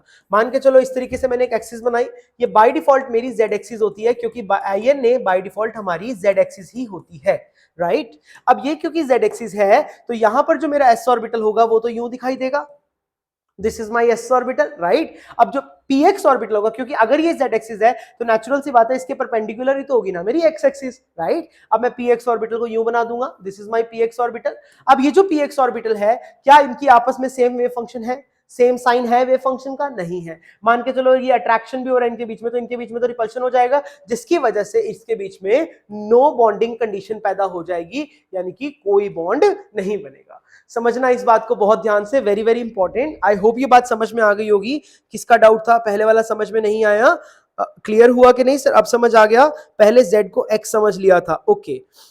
अच्छा अच्छा, आपने वो गलत समझ लिया था। देखो गलत मत समझो, ध्यान से तो कोशिश करो। अलग अलग प्लेन में है तो हेड टू हेड पॉसिबल नहीं है। हाँ बिल्कुल, हेड टू हेड तो पॉसिबल नहीं है ना। देखो ये अलग अलग बिल्कुल हो गया, प्लेन नहीं बोलेंगे, एक्सिस बोलेंगे। अलग अलग एक्सिस में है तो इसीलिए हेड टू हेड नहीं, खुशी एक्सिस बोलेंगे बेटा, ठीक है। विशाल अब आपको क्लियर है? विशाल प्लीज मुझे बता दो एक बार। Vishal is it clear to you? ठीक है, चलो विशाल बता देगा जब उसका मन होगा, है ना। ठीक है भाई, आ जाओ प्रीवियस आ जाओ। अब यहाँ पे मेरे पास अगले वाला क्या है? PZ and PZ. अब की बार देखो ट्विस्ट बच्चों क्या है कि मैंने यहाँ पे क्लियरली बता दिया कि अब की बार जो मेरी INA है वो एक्स एक्सिस है, तो गेम पलट गया, यानी कि ये वाली जो एक्सिस है वो एक्स एक्सिस है। अगर ये मेरी एक्स एक्सिस है, ठीक है विशाल, नाउ क्लियर, शाबाश बेटा। चलो अब मान के चलो, अब मेरी ये वाली लेट्स से मेरी एक्स एक्सिस है, तो ये वाला और ये वाला, ये दोनों मेरी क्या हो जाएंगी? जेड हो जाएंगी। ये भी जेड है, ये भी जेड है, तो जो पीजेड और पीजेड हो जाएगा, एक पीजेड इस तरीके से, दूसरा पीजेड इस तरीके से, पॉजिटिव नेगेटिव नेगेटिव। क्या इनके बीच में तुम्हें सिग्मा दिखाई दे रहा है? अरे भैया ये बॉन्ड करेंगे तो इसमें ओवरलैपिंग जोन 2 आएंगे, तो यानी कि इसके बीच में भी कैसा बॉन्ड बन जाएगा? पाई बॉन्ड बन जाएगा। इसी के सहारे देखो तुम पाई बॉन्ड भी सीखते चले जा रहे हो, ओके। लास्ट वाला चेक करते हैं हम लोग, सेकंड लास्ट चेक करते हैं, फिफ्थ वाला। आओ समझते हैं फिफ्थ वाला। फिफ्थ वाले में देखो क्या है, ये मेरी जेड एक्सिस है, ये मेरा एस ऑर्बिटल है। अब देखो पीजेड स्क्वायर अगर मुझे बनाना है, तो आपने अच्छा वाला पढ़ा था अभी कि पीजेड स्क्वायर का शेप तो यूं दिखाई देता है, पॉजिटिव पॉजिटिव, और बीच में इस तरीके से आपकी एक रिंग पड़ी होती है ना। तो ये पॉजिटिव पॉजिटिव क्यों नहीं करेगा भाई ओवरलैप? तो यस, इसके बीच में ओवरलैपिंग पॉसिबल है, तो yes sigma bond is possible, it is yes. और लास्ट वाला भी क्या आ जाएगा? यस। तो इसमें करेक्ट आंसर क्या हो जाएगा? यानी कि सेकंड का, फिफ्थ का और सिक्स्थ का आ जाएगा यस, और बाकी सबका क्या आ जाएगा? नो। आई होप ये सारी बातें आपको समझ में आ गई होंगी। तो एस ऑर्बिटल की कहानी ध्यान से समझनी थी जरूरी, कि एस ऑर्बिटल में ओवरलैपिंग जोन 1 होता है और इसको हम लोग हेड ऑन ओवरलैप बोलते हैं, और इसके अंदर जो सिमेट्री होती है वो सी इंफिनिटी सिमेट्री होती है, और overlapping zone lies on the INA। हमेशा INA के ऊपर ही लाई करना चाहिए, अगर ऊपर लाई नहीं कर रहा है तो गड़बड़ हो जाएगी, ठीक है। I hope this is clear to you. बता दो भाई, क्लियर है? क्लियर है? क्लियर है? Now clear, now clear, now clear, now clear, ठीक है भाई।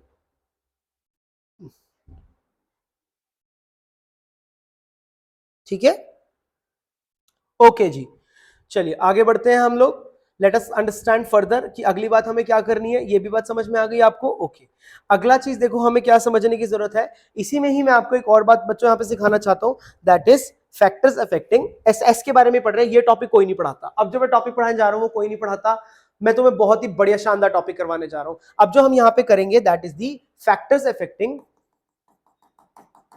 Very important, factors affecting strength of sigma bond.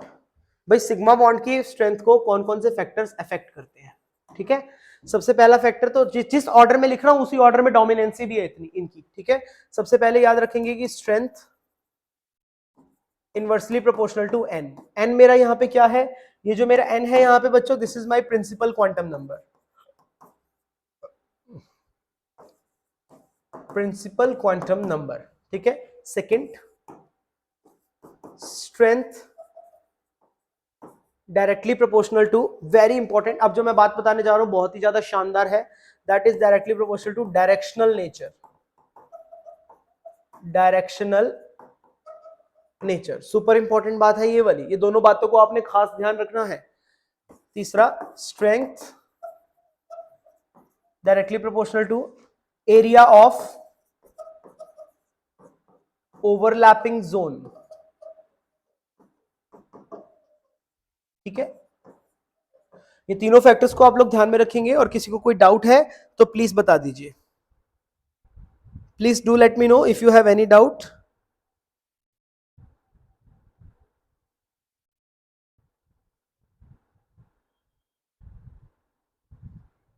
If anybody have any doubt please tell me. हाँ भाई, पहली बार पढ़ा है कि डी ऑर्बिटल पार्टिसिपेट कर सकता है? जानते थे कि डी ऑर्बिटल पाई बॉन्ड में पार्टिसिपेट करता था? नहीं विकास, नहीं विष्णु। देखो डिपेंड करता है कि सामने ऑर्बिटल कौन सी है। अगर सामने ऑर्बिटल बदल जाएगी तो सारी चीजें ही बदल जाएंगी, समझे मेरी बात? ओके हाइपोथेटिकली देखो, जनरली ऐसे केसेस होते हैं कि एस और डी के बीच में बॉन्ड बनता नहीं है, इसीलिए आपने कभी नहीं जाना कि डी ऑर्बिटल जो है वो इस तरीके से सिग्मा बॉन्ड बनाएगा। बट हाइपोथेटिकली अगर आप एग्जाम से क्वेश्चन पूछेंगे तो हम ये जो बता रहे हैं only on the basis of axes and mathematics बता रहे हैं, और अगर ऐसा क्वेश्चन आएगा तो आपको वहां पे परफॉर्म करना पड़ेगा, ये बनता है। ठीक है, ओके विष्णु विकास, अगर आप नई चीज सीख रहे हैं तो try to understand it also, appreciate it. Okay ठीक है, बहुत बढ़िया। भावना फर्स्ट वाले में क्या दिक्कत है? आई डोंट अंडरस्टैंड, कौन से वाला दिक्कत है बेटा? ये वाला, ये फर्स्ट वाला मैंने बताया तो आपको। ये फैक्टर्स बोल रहे हो या फर्स्ट पार्ट बोल रहे हो? Are you talking about this factor? Bhavna क्या आप ये फैक्टर्स के बारे में बात कर रहे हो या पिछले क्वेश्चन के बारे में बात कर रहे हो? प्लीज मुझे एक बार ये क्लियर कर दो ताकि मैं फिर आगे बता पाऊं आपको। ठीक है, चलिए बता देंगी भावना जी हमें। ओके, आई होप ये सारी बातें समझ में आ गई होंगी। सो मैं आपके लिए एक क्वेश्चन लेके आया हूं।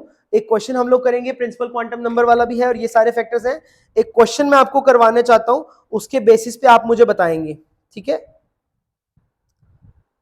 फिर भी अगर बीच में भी किसी को भी कोई भी डाउट है या कोई भी शंका है तो आप लोग मुझे बोल दीजिए। Let us do this question. कोई डाउट हो तो बता देना, ठीक है? मैं देख रहा हूं आपके अगर कोई भी डाउट्स हो। क्वेश्चन में क्या कहता है हमें? Compare the strength of following sigma bonds. ठीक है, फर्स्ट पार्ट इसने हमें ले लिया। फर्स्ट इज ए वाला पार्ट है मेरे पास एस एस, बी पार्ट है एस पी, सी पार्ट है पीपी। ठीक है, सेकंड क्वेश्चन में हमारे पास ए है 1s, बी पार्ट है हमारे पास 2s2p, सी पार्ट है हमारे पास 3s और डी पार्ट है मेरे पास, चलो यही ले लो, बस यही ले लो। ठीक है, थर्ड क्वेश्चन देखो, थर्ड क्वेश्चन का ए पार्ट कहता है हमको 1s, ये कंपेयर करो जल्दी से। बी पार्ट कहता है 2s2p, सी पार्ट कहता है हमें 3s3p, डी पार्ट कहता है 2p2s। ये तो हो गया ना? एक काम करो, इसको 2s कर लो। दिस इज ओ सॉरी, या फिर 2p2p कर लो, 2p2p। और ई पार्ट ले लो आप इसका 1p2s और एफ पार्ट ले लो इसका आप 1p। ठीक है जी। फोर्थ क्वेश्चन, ए पार्ट लेंगे हम इसका 2s, बी पार्ट लेंगे 2p2p और सी पार्ट लेंगे 2s2p। जल्दी से मुझे ये सारे के सारे पार्ट्स करके दिखाइए। Hurry up, do all these parts for me.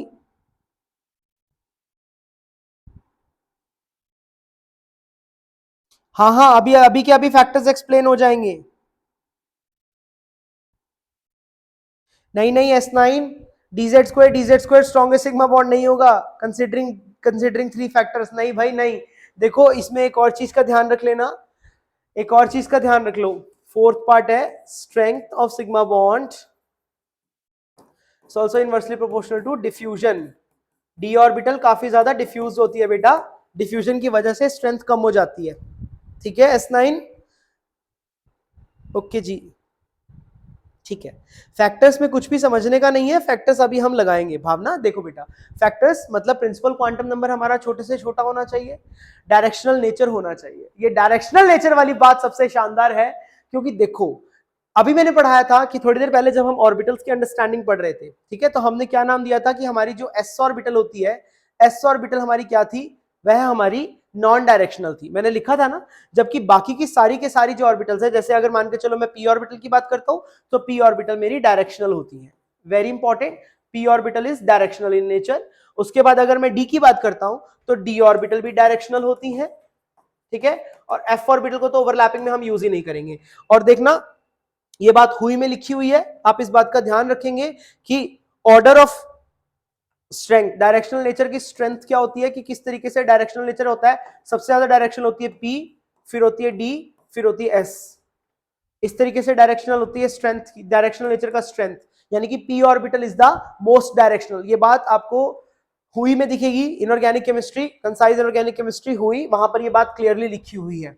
ठीक है, चलो अब मैं आपको ये पार्ट सिखाता हूं जिससे कि आपको क्लैरिटी हो जाए। अब देखो भाई पहला फैक्टर क्या था, देखो बताओ पहला फैक्टर क्या था, principal quantum number. Principal quantum number तो है ही नहीं पहले पार्ट में, तो अब यहाँ पे मुझे डिसाइड करना, यानी कि जो डिसाइडिंग फैक्टर रह गया वो क्या रह गया मेरा, डायरेक्शनल नेचर। अब डायरेक्शनल नेचर की बात करता हूं तो मेरे हिसाब से देखो यहां से यहां पे, तो इसके हिसाब से क्या होना चाहिए, इसके हिसाब से तो यही होना चाहिए कि सबसे ज्यादा इसमें से स्ट्रॉन्ग सिग्मा बॉन्ड कौन सा हो जाएगा, सी वाला, सी के बाद कौन, बी वाला, और बी के बाद कौन, ए वाला। ये बहुत बड़ा वहम है कि एस और एस हमेशा स्ट्रॉन्गेस्ट सिग्मा बॉन्ड बनाते हैं, ऐसा कुछ भी नहीं है।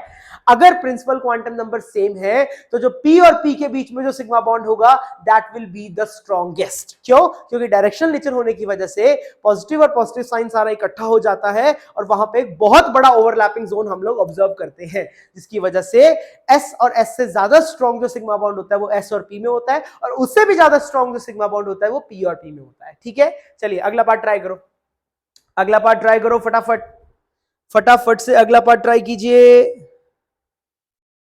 भावना आंसर गलत है आपका बेटा, सबसे ज्यादा सी हो जाएगा, फिर बी होगा, फिर ए होगा, समझो ना, डायरेक्शनल नेचर भाई, डायरेक्शनल नेचर। ओके, फर्स्ट का बी ए सी नहीं होगा, फर्स्ट का सी बी ए होगा, सबसे ज्यादा स्ट्रॉन्ग सी होगा, फिर बी होगा, फिर ए होगा। फर्स्ट का आंसर इज सीबीए। बहुत ज्यादा कंसेप्ट्स आपके हिले डुले हुए हैं, इन सबको सुधारना मेरा काम है। यहाँ पे आपके सारे कॉन्सेप्ट्स जो उड़े उड़े हुए हैं ना, इनको जमीन पे लाना जरूरी है। ठीक है, डायरेक्शनल नेचर वाली बात नहीं भूलेंगे भाई, बहुत इंपॉर्टेंट ही बात है ये। ठीक है, तो फैक्टर्स यही है भावना सबके सब कि सबसे पहले आप प्रिंसिपल क्वांटम नंबर चेक कीजिए, उसके बाद आप लोग डायरेक्शनल नेचर देखिए, फिर एरिया ऑफ ओवरलैपिंग जोन, ये इतना कोई मेजर है नहीं क्योंकि ये तो आप पता ही नहीं आएगा, यानी कि इन्हीं के दो फैक्टर से पहले दोनों से ही मेरा काम चल जाएगा। समझ में आ गई बात, बाकियों की मुझे जरूरत ही नहीं है। चलिए बताइए मुझे आंसर। अब अगले वाले का करें हम लोग। अब अगले वाले का, मुझे फर्स्ट का छोड़ो, सब छोड़ो, मुझे जल्दी से सेकंड का आंसर रिपोर्ट करो, मुझे सेकंड क्वेश्चन का आंसर रिपोर्ट करो जल्दी से जल्दी, अभी के अभी। Report me the answer of second question, hurry up. Okay okay, second का कुछ लोग बोल रहे हैं बीसीए, कुछ लोग बोल रहे हैं सीबीए, कुछ लोग बोल रहे हैं सीबीए। ओके, सेकंड का आंसर सब लोग एबीसी भी बोल रहा है कोई ना कोई। चलो आओ देखते हैं कि सेकंड का आंसर क्या हो जाएगा। देखो बच्चों, सेकंड का जो करेक्ट आंसर बैठेगा दैट इज ए सबसे बड़ा, फिर बी और फिर सी। जितने भी लोगों ने एबीसी आंसर दिया है सेकंड का, जैसे कि तापसी ने या जन्नत ने या फिर ये क्या है नाम, रुमा रानी घोष ने, इन सब ने जिन्होंने भी एबीसी आंसर दिया that is the correct answer. बाकी सब गलत है, सब बकवास है। देखो क्यों, अब मत देखने लगना भाई डायरेक्शनल नेचर, क्या तुम प्रिंसिपल क्वांटम नंबर भूल गए? यहाँ पे प्रिंसिपल क्वांटम नंबर 1 1 है, यहाँ पर 2 2 है, यहाँ पे 3 3 है। इररिस्पेक्टिव की ऑर्बिटल क्या है, सबसे ज्यादा प्रायोरिटी आपने प्रिंसिपल क्वांटम नंबर को ही देनी है। प्लीज ये बात ना भूलना। ठीक है, अब आपको जब ये सारे फैक्टर समझ में आ गए हैं, जल्दी से जल्दी मुझे थर्ड पार्ट का आंसर सब लोग बता दीजिए फटाफट। चलो चालू हो जाओ, tell me the answer of third part please.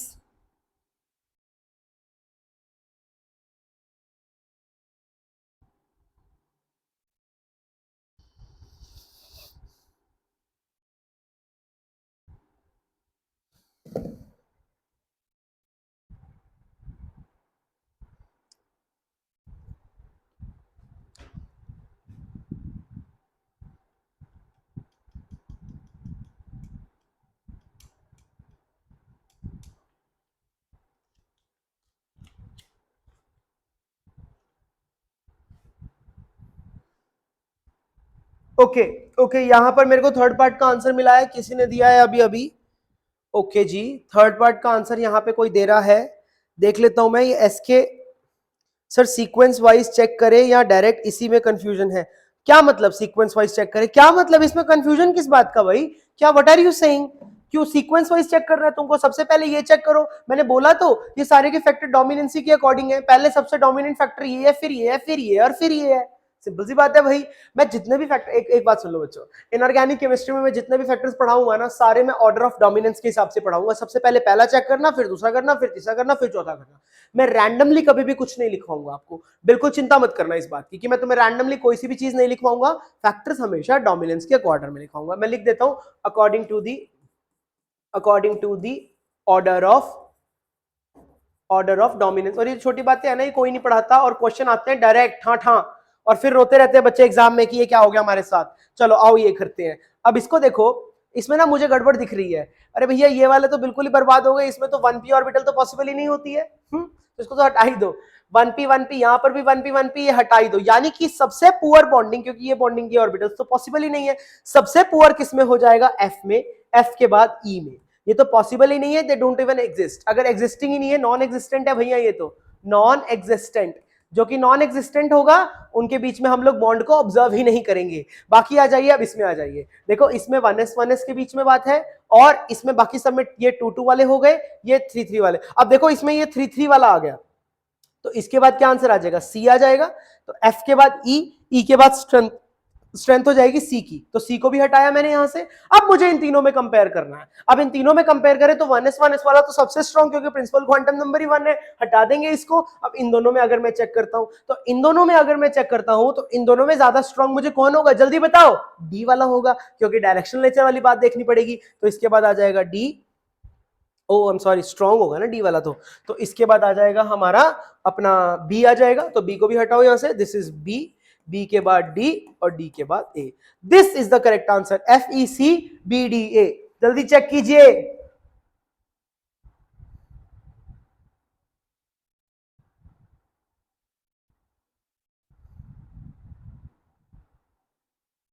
जल्दी जल्दी चेक कीजिए please, hurry up hurry up. देखो जल्दी से देख लो, आप लोग भी बता दीजिए। FED गलत है, खुशी आपका आंसर गलत है। ओ ये तो सोचा ही नहीं कि नहीं होता। हाँ खुशी, 1p तो होता ही नहीं। जज्बातों से नहीं खेलते हैं भाई, जज्बातों से मैं नहीं खेल रहा, जज्बातों से आपका एग्जाम खेल जाएगा आपके साथ। सारा कुछ फिर परेशान होते फिरोगे अगर एग्जाम रह गया तो। जज्बातों के साथ खेलना एग्जाम को आता है, मेरे को तो तुम्हारे जज्बात को ठीक करना आता है। धोखा नहीं है ये, धोखा नहीं है भाई, धोखा नहीं है विकास। धोखा क्यों दूंगा मैं भाई तुम्हें? इतने प्यारे बच्चे हो तुम लोग, तो धोखा क्यों दूंगा मैं? धोखा नहीं है ये पूछे हुए क्वेश्चन है सारे के सारे, तो मेरे को तुम्हें हर एंगल से प्रिपेयर करना जरूरी है भाई। धोखा नहीं दूंगा मैं तुमको कभी भी। चलो बताओ मुझे लास्ट वाला पार्ट का आंसर दो फटाफट। चलो छोड़ो बातें, छोड़ो, लास्ट वाले पार्ट का आंसर दे दो। कोई बात नहीं भावना, आज गलत हो गया कल सही हो जाएगा, चिंता क्यों कर रही हो? फोर्थ का आंसर किसी ने बताया? BCA। चेक कर ले, बिल्कुल सही बताया भाई। सबसे ज्यादा स्ट्रॉन्ग कौन हो जाएगा? बी। बी के बाद सी, सी के बाद ए। शानदार, बहुत बढ़िया। आई थिंक आज के बाद कभी सिग्मा बॉन्ड आ जाएगा तो सिग्मा बॉन्ड से कभी नहीं डरोगे। सिग्मा बॉन्ड तो एकदम तुम्हारे लिए हलवा हो चुका है इस समय, है ना? सिग्मा बॉन्ड से कभी नहीं डरना है, सिग्मा बॉन्ड को डराना है अब से तुमने, ठीक है ना? सिग्मा बॉन्ड के बारे में हर चीज क्लियर है कि ये एक हेड ऑन ओवरलैप है। क्या बोलते हैं, हेड ऑन ओवरलैप होने के बाद ओवरलैपिंग जोन 1 आता है, और ओवरलैपिंग जोन जो होता है वो इंटर न्यूक्लियर एक्सिस के एकदम ऊपर पड़ा होता है। और एक और पॉइंट जो इसमें बहुत ही अनिवार्य है ये, कि इसमें जो सिमेट्री होती है वो C इंफिनिटी होती है। ठीक है जी, चलूं आगे। ठीक है, अभी तो है हमारे पास टाइम, एक टॉपिक और पढ़ लेते हैं फटाफट से। चलो अगला बॉन्ड जो मैं आपको यहाँ पे करवाने जा रहा हूं बच्चों, उसको हम लोग कहते हैं नंबर 2 पे। देखो मैं पाई बॉन्ड शुरू करूंगा तो पाई बॉन्ड तो बहुत ही लंबा है, पाई बॉन्ड में तो मेरे को अच्छा खासा टाइम चाहिए, और पाई बॉन्ड के लिए तो मैं तुम्हें इतनी सारी बातें बताऊंगा ना कि तुम्हें मजा आ जाएगा लिटरली। इंक्लाइन नेचर के बारे में बात करूंगा, एग्जिस्टेंस ऑफ स्पीशीज के बारे में बात करूंगा, बहुत सारी इंटरेस्टिंग बातें करूंगा मैं तुम्हें इस क्लास में। इतना कुछ बताऊंगा कि जो तुम्हें एक्सेप्शन आज तक लगती आई थी वो एक्सेप्शन है ही नहीं, वो सारा का सारा कंसेप्ट है जो अब तक कहीं ना कहीं उड़ा हुआ था तुम्हारे सर से। देखो बच्चों, टीचर 2 ही रीजन से एक्सेप्शन बोलता है। अगर कोई भी टीचर एक्सेप्शन बोल रहा है, specially in inorganic chemistry, I have been teaching inorganic chemistry for years now. अगर मैं भी एक्सेप्शन बोल रहा हूं ना, तो उसके 2 ही कारण है। एक कि मुझे वो पता नहीं, उसका रियल रीजन मुझे पता नहीं, तो मैं एक्सेप्शन बोल के टरका दूंगा तुमको। कारण नंबर 2 कि मेरा बताने का मूड नहीं है। समझ आ रहा है कि भाई हाँ क्लास का इतना लेवल नहीं है कि उस बात को समझ पाए, और हमारे केस में दोनों ही ऐसा कुछ नहीं है। मुझे रीजन पता भी है और मुझे पूरी उम्मीद है कि आप लोगों का मूड भी है पढ़ने का, है ना, क्योंकि भाई आए हो अपने 4 घंटे तुम दिन में अलग कर रहे हो, तो एक ही गोल है तुम्हारा, क्या कि पढ़ना, ठीक है ना, पढ़ना और अपना जो भी कॉम्पिटिटिव एग्जाम तुम क्रैक करना चाहते हो उसे क्रैक करके एक अच्छी सी रैंक लेके आना, ताकि हमारा नाम भी रोशन हो और आपके माँ बाप का नाम भी रोशन हो, है कि नहीं, और तुम्हें कहीं अच्छे जगह एडमिशन भी मिले, राइट, या जॉब मिले, जो भी तुम्हारा गोल है, ठीक है। चलिए आगे बढ़ते हैं अब हम। तो अगला बॉन्ड में जो आपको पढ़ाना चाहता हूं वो पढ़ाना चाहता हूं मैं म्यू बॉन्ड। देखो बहुत ही इंटरेस्टिंग है म्यू बॉन्ड। ये म्यू बॉन्ड क्यों पढ़ाना चाहता हूं, क्योंकि सिग्मा बॉन्ड का ही छोटा भाई है। इसमें ध्यान रखेंगे इट इज सिमिलर टू आप मुझे बताओ, अच्छा मुझे एक बार कमेंट करके बताओ कि कितने लोग आप में से म्यू बॉन्ड जानते हैं। टेल मी यस और नो।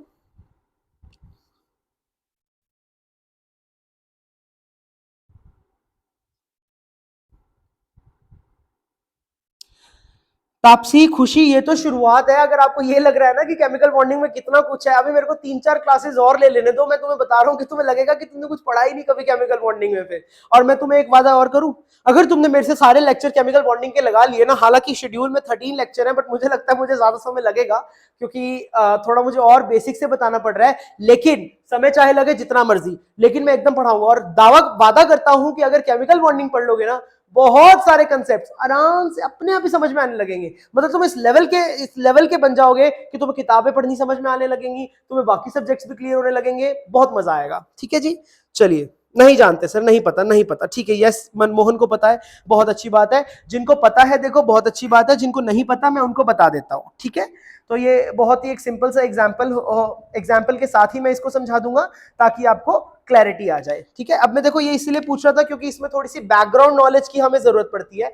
देखो बच्चों, ये वाला जो म्यू बॉन्ड होता है ये हमारा सिमिलर टू सिग्मा बॉन्ड होता है, बिल्कुल एकदम सिमिलर। सिग्मा बॉन्ड का भाई बंधु लगा लो आप, सिग्मा बॉन्ड का भाई है, लेकिन एक ही डिफरेंस है, एक्सेप्ट, ये वो एक्सेप्शन नहीं है, बस डिफरेंस है, except it do not have C infinity symmetry. इसके पास सी इंफिनिटी सिमिट्री नहीं होती, बाकी इसमें सब कुछ होता है, ठीक है। चलो भाई, एक मैं इसका एग्जांपल समझाता हूं आपको, जीजा सॉल्ट अरे जीसस सॉल्ट का एग्जांपल हम लोग समझेंगे। आई एम नॉट श्योर कि आप में से कितने लोगों को जीसस सॉल्ट पता है कि नहीं पता, बाकी कोऑर्डिनेशन में आप लोग जरूर सीखेंगे, ठीक है। ये हमारा सॉल्ट इस तरीके से होता है, पीटी, यहां पर हमारे पास 3 लगे रहते हैं, CL, ठीक है, यहां पर K पॉजिटिव, और यहां पर इस तरीके से CH2, ठीक है। इसका जो हमारे पास फॉर्मूला रहता है, हम इस तरीके से लिखते हैं, कुछ K को बाहर लिखते हैं, PT, ये 2, ये बेसिकली बच्चों हमारी हेप्टिसिटी होती है। इसके बारे में अगेन आपको बाद में बताया जाएगा। इसको हम लोग हेप्टिसिटी कहते हैं, हेप्टिसिटी CH2 डबल बॉन्ड CH, इसका मतलब होता है कि कितने से अटैच है वो, ठीक है, Cl3। इस तरीके का हमारे पास एक कॉम्प्लेक्स हो गया बच्चों। अब ये वाला जो बॉन्ड है, ये वाला जो बॉन्ड है हमारे पास, इस तरीके का जो बॉन्ड, यानी कि ये जो बनता है कुछ ऐसे बनता है, यानी कि पीटी तो ऑफर करता है अपना इस तरीके से अपना हाइब्रिडाइज्ड ऑर्बिटल, और जो ये थोड़ा और मैं नीचे कर देता हूं ताकि आपको समझ में आ जाए, देखना ध्यान से देखना, बहुत ही इंटरेस्टिंग टाइप का बॉन्ड है। यानी कि अगर मैं सिर्फ इसमें म्यू बॉन्ड को चेक करता हूं, ये तो सब सिग्मा है, ये भी सिग्मा, ये भी सिग्मा, ये भी सिग्मा, लेकिन ये वाला बॉन्ड म्यू है।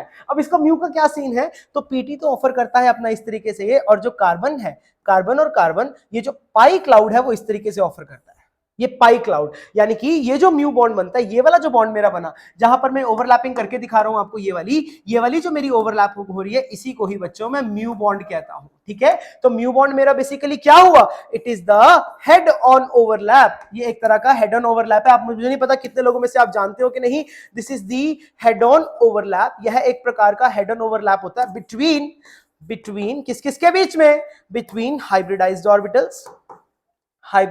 Orbital and pi cloud. जो पाई बॉन्ड का क्लाउड होता है, पाई बॉन्ड क्लाउड, उनके बीच में हमारे पास जब भी इस तरीके से हेड ऑन ओवरलैप होता है, क्योंकि अगर मैं इसको पूरा 360 डिग्री से घुमाऊंगा तो मुझे पता चलेगा, इसीलिए मैं कहता हूं कि इसके अंदर कभी भी सी इंफिनिटी एक्सिस नहीं होती है। समझ में आया, सी इंफिनिटी इसमें सिमेट्री नहीं होती है। बाकी इसमें अगर ओवरलैपिंग जोन की बात करूं तो वो भी 1 होता है, और जो ओवरलैपिंग जोन होता है lies on the INA. This is most important point. ये इंडियन ऑथर्स की बुक्स में तो लिखा ही नहीं हुआ, मैं आपके लिए मैंने बोला ना, जितना मैं कंटेंट लाऊंगा बेस्ट लेके आऊंगा। ये वाला जो पॉइंट है ये बहुत इंपॉर्टेंट है। जीसस सॉल्ट में हमें म्यू बॉन्ड दिखाई देता है, ये वाला जो बॉन्ड है वो म्यू बॉन्ड है। आई होप ये बात क्लियर हो गई होगी। जरा क्लियर है तो मुझे एक बार यस लिख के दे दो, नहीं क्लियर है तो मेरे से पूछ लो दोबारा से, ठीक है ना। क्लियर है तो मुझे यस लिख के दे दो। हाँ, ऑर्गेनोमेटालिक में पढ़ा है, बिल्कुल बिल्कुल ऑर्गेनोमेटालिक में पढ़ा है। ठीक है ठीक है ठीक है। हाँ जी हाँ जी, ऑर्गेनोमेटालिक, हाँ ये ऑर्गेनोमेटालिक का ही कंपाउंड है, वहां पर आपने पढ़ा होगा। चलो जिन बच्चों को पता है बहुत अच्छी बात है, आई एम रियली हैप्पी कि आप में से कुछ लोग ऑलरेडी जानते हैं। बट डिफरेंस जानना बहुत जरूरी था। देखो जब मैं केमिकल बॉन्डिंग इंट्रोड्यूस कर रहा हूं, मैंने तुम्हें बोला ना, जब मैं तुम्हें केमिकल बॉन्डिंग के सारे क्लासेस ले लूंगा ना, तुम्हें ऐसा लगेगा कि बाकी सारे चैप्टर्स का तुम्हें लगभग 50% चीजें आती हैं, तुम्हें पता होगा कि वहां पे क्या बात होने वाली है। ठीक है, मैं आपसे वादा करता हूं, इतना तो मैं आपको प्रॉमिस देता हूं। ठीक है, किसी को प्लीज कोई डाउट है तो पूछ लीजिए, पूछो पूछो पूछो भाई। ठीक है, आई होप ये सारी कहानी समझ में आ गई होगी कि हमारे पास क्या स्टोरी है इसकी। यस ठीक है ठीक है, जितने हेड ऑन ओवरलैप होते हैं वो म्यू बॉन्ड होंगे वहां, हाँ बिल्कुल। ठीक है, जो भी ये हेड ऑन ओवरलैप हो रहा है ना, ये एक म्यू बॉन्ड का एग्जांपल है। I hope this is clear to you. कल मैं आप लोगों के आई मीन सॉरी, कल और परसों तो हमारी क्लास नहीं है। आई एम फीलिंग सैड कि हम लोग कल और परसों नहीं मिल पाएंगे। कोई बात नहीं, ट्यूसडे को हम लोग मिलेंगे। तो ट्यूसडे को मैं आप लोगों के लिए पाई बॉन्ड लेके आऊंगा। तब तक आप लोग प्लीज कोशिश कीजिए कि नोट्स को आप कंप्लीट कर लो।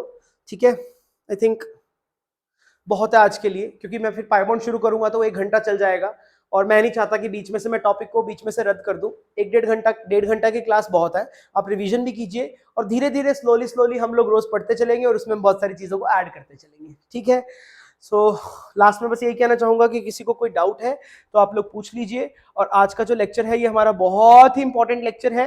अभी तो भाई, अभी तो ये रिलेटिविस्टिक इफेक्ट शुरू नहीं हुआ। एक बार रिलेटिविस्टिक इफेक्ट शुरू करोगे, तब तुम कहोगे ना कि हाँ सर अभी तक केमिस्ट्री में कुछ नहीं पढ़ा था, तो मैं मान जाऊंगा, तब तो मजा आएगा, क्योंकि ये तो तुमने नहीं पढ़ा है। ठीक है, रिलेटिविस्टिक कॉन्ट्रैक्शन पढ़ोगे, जितनी भी दुनिया की, देखो मैं तुमसे वादा करता हूँ, जितनी भी दुनिया की कॉन्ट्रैक्शन होती है ना, चाहे वो लैंथेनॉइड कॉन्ट्रैक्शन हो, चाहे वो स्कैंडाइड कॉन्ट्रैक्शन हो, मैंने सारी के साथ, मतलब मैंने नहीं, जितने भी आजकल जो मॉडर्न बुक्स आ रही हैं उसमें सारी के सारी कॉन्ट्रैक्शन सिर्फ 2 हिस्सों में बटी हुई है, primary contractions and secondary contractions. आपका सारा सारा कॉन्ट्रैक्शन एक ही बार में सिमट जाएगा, तो पता भी नहीं चलेगा कि तुमने कितने सारे टॉपिक एक साथ पढ़ लिए। ठीक है, यही मेरा गोल है आप लोगों को पढ़ाने का। ठीक है, किसी को कोई डाउट है तो प्लीज पूछो।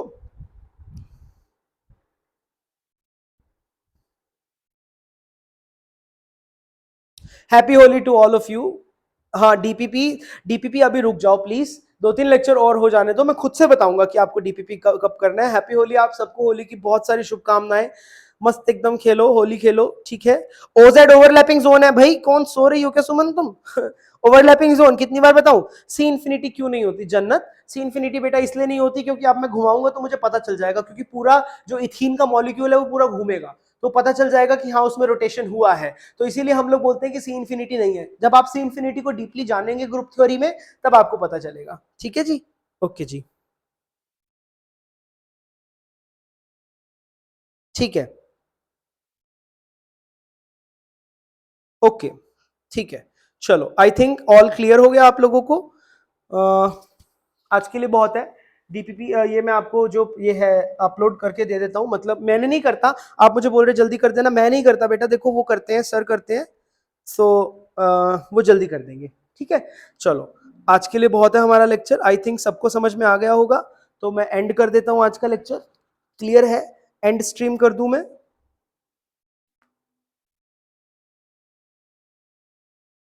ठीक है, तापसी मैंने बताया तो सी इन्फिनिटी इसलिए नहीं होता है क्योंकि इसके अंदर हम लोग अगर घुमा, देखो आपको पहले मुझे ये बताओ कि आपको सी इन्फिनिटी का मतलब पता है? अगर आपको सी इन्फिनिटी नहीं पता तो फिर मैंने बताना मतलब कोई मतलब नहीं होगा ना, फिर मुझे पहले वो चीज आपको सिखानी पड़ेगी। भावना ऐसा मत सोचो कि कुछ नहीं आता केमिकल बॉन्डिंग में, विश्वास बनाए रखो अपने ऊपर भी और मेरे ऊपर भी। मैं वादा करता हूं कि कुछ समय बाद आपको सब कुछ आ जाएगा। ठीक है, सबको सब कुछ समझ में आएगा, बहुत मजा भी आएगा, समझ में भी आएगा, सब कुछ आएगा। ठीक है जी, चलिए, so that is all for today. Thank you so much जुड़े रहने के लिए और यहाँ पर आने के लिए, बहुत अच्छा लगा। ठीक है, मैं एक बार पूछ लूं।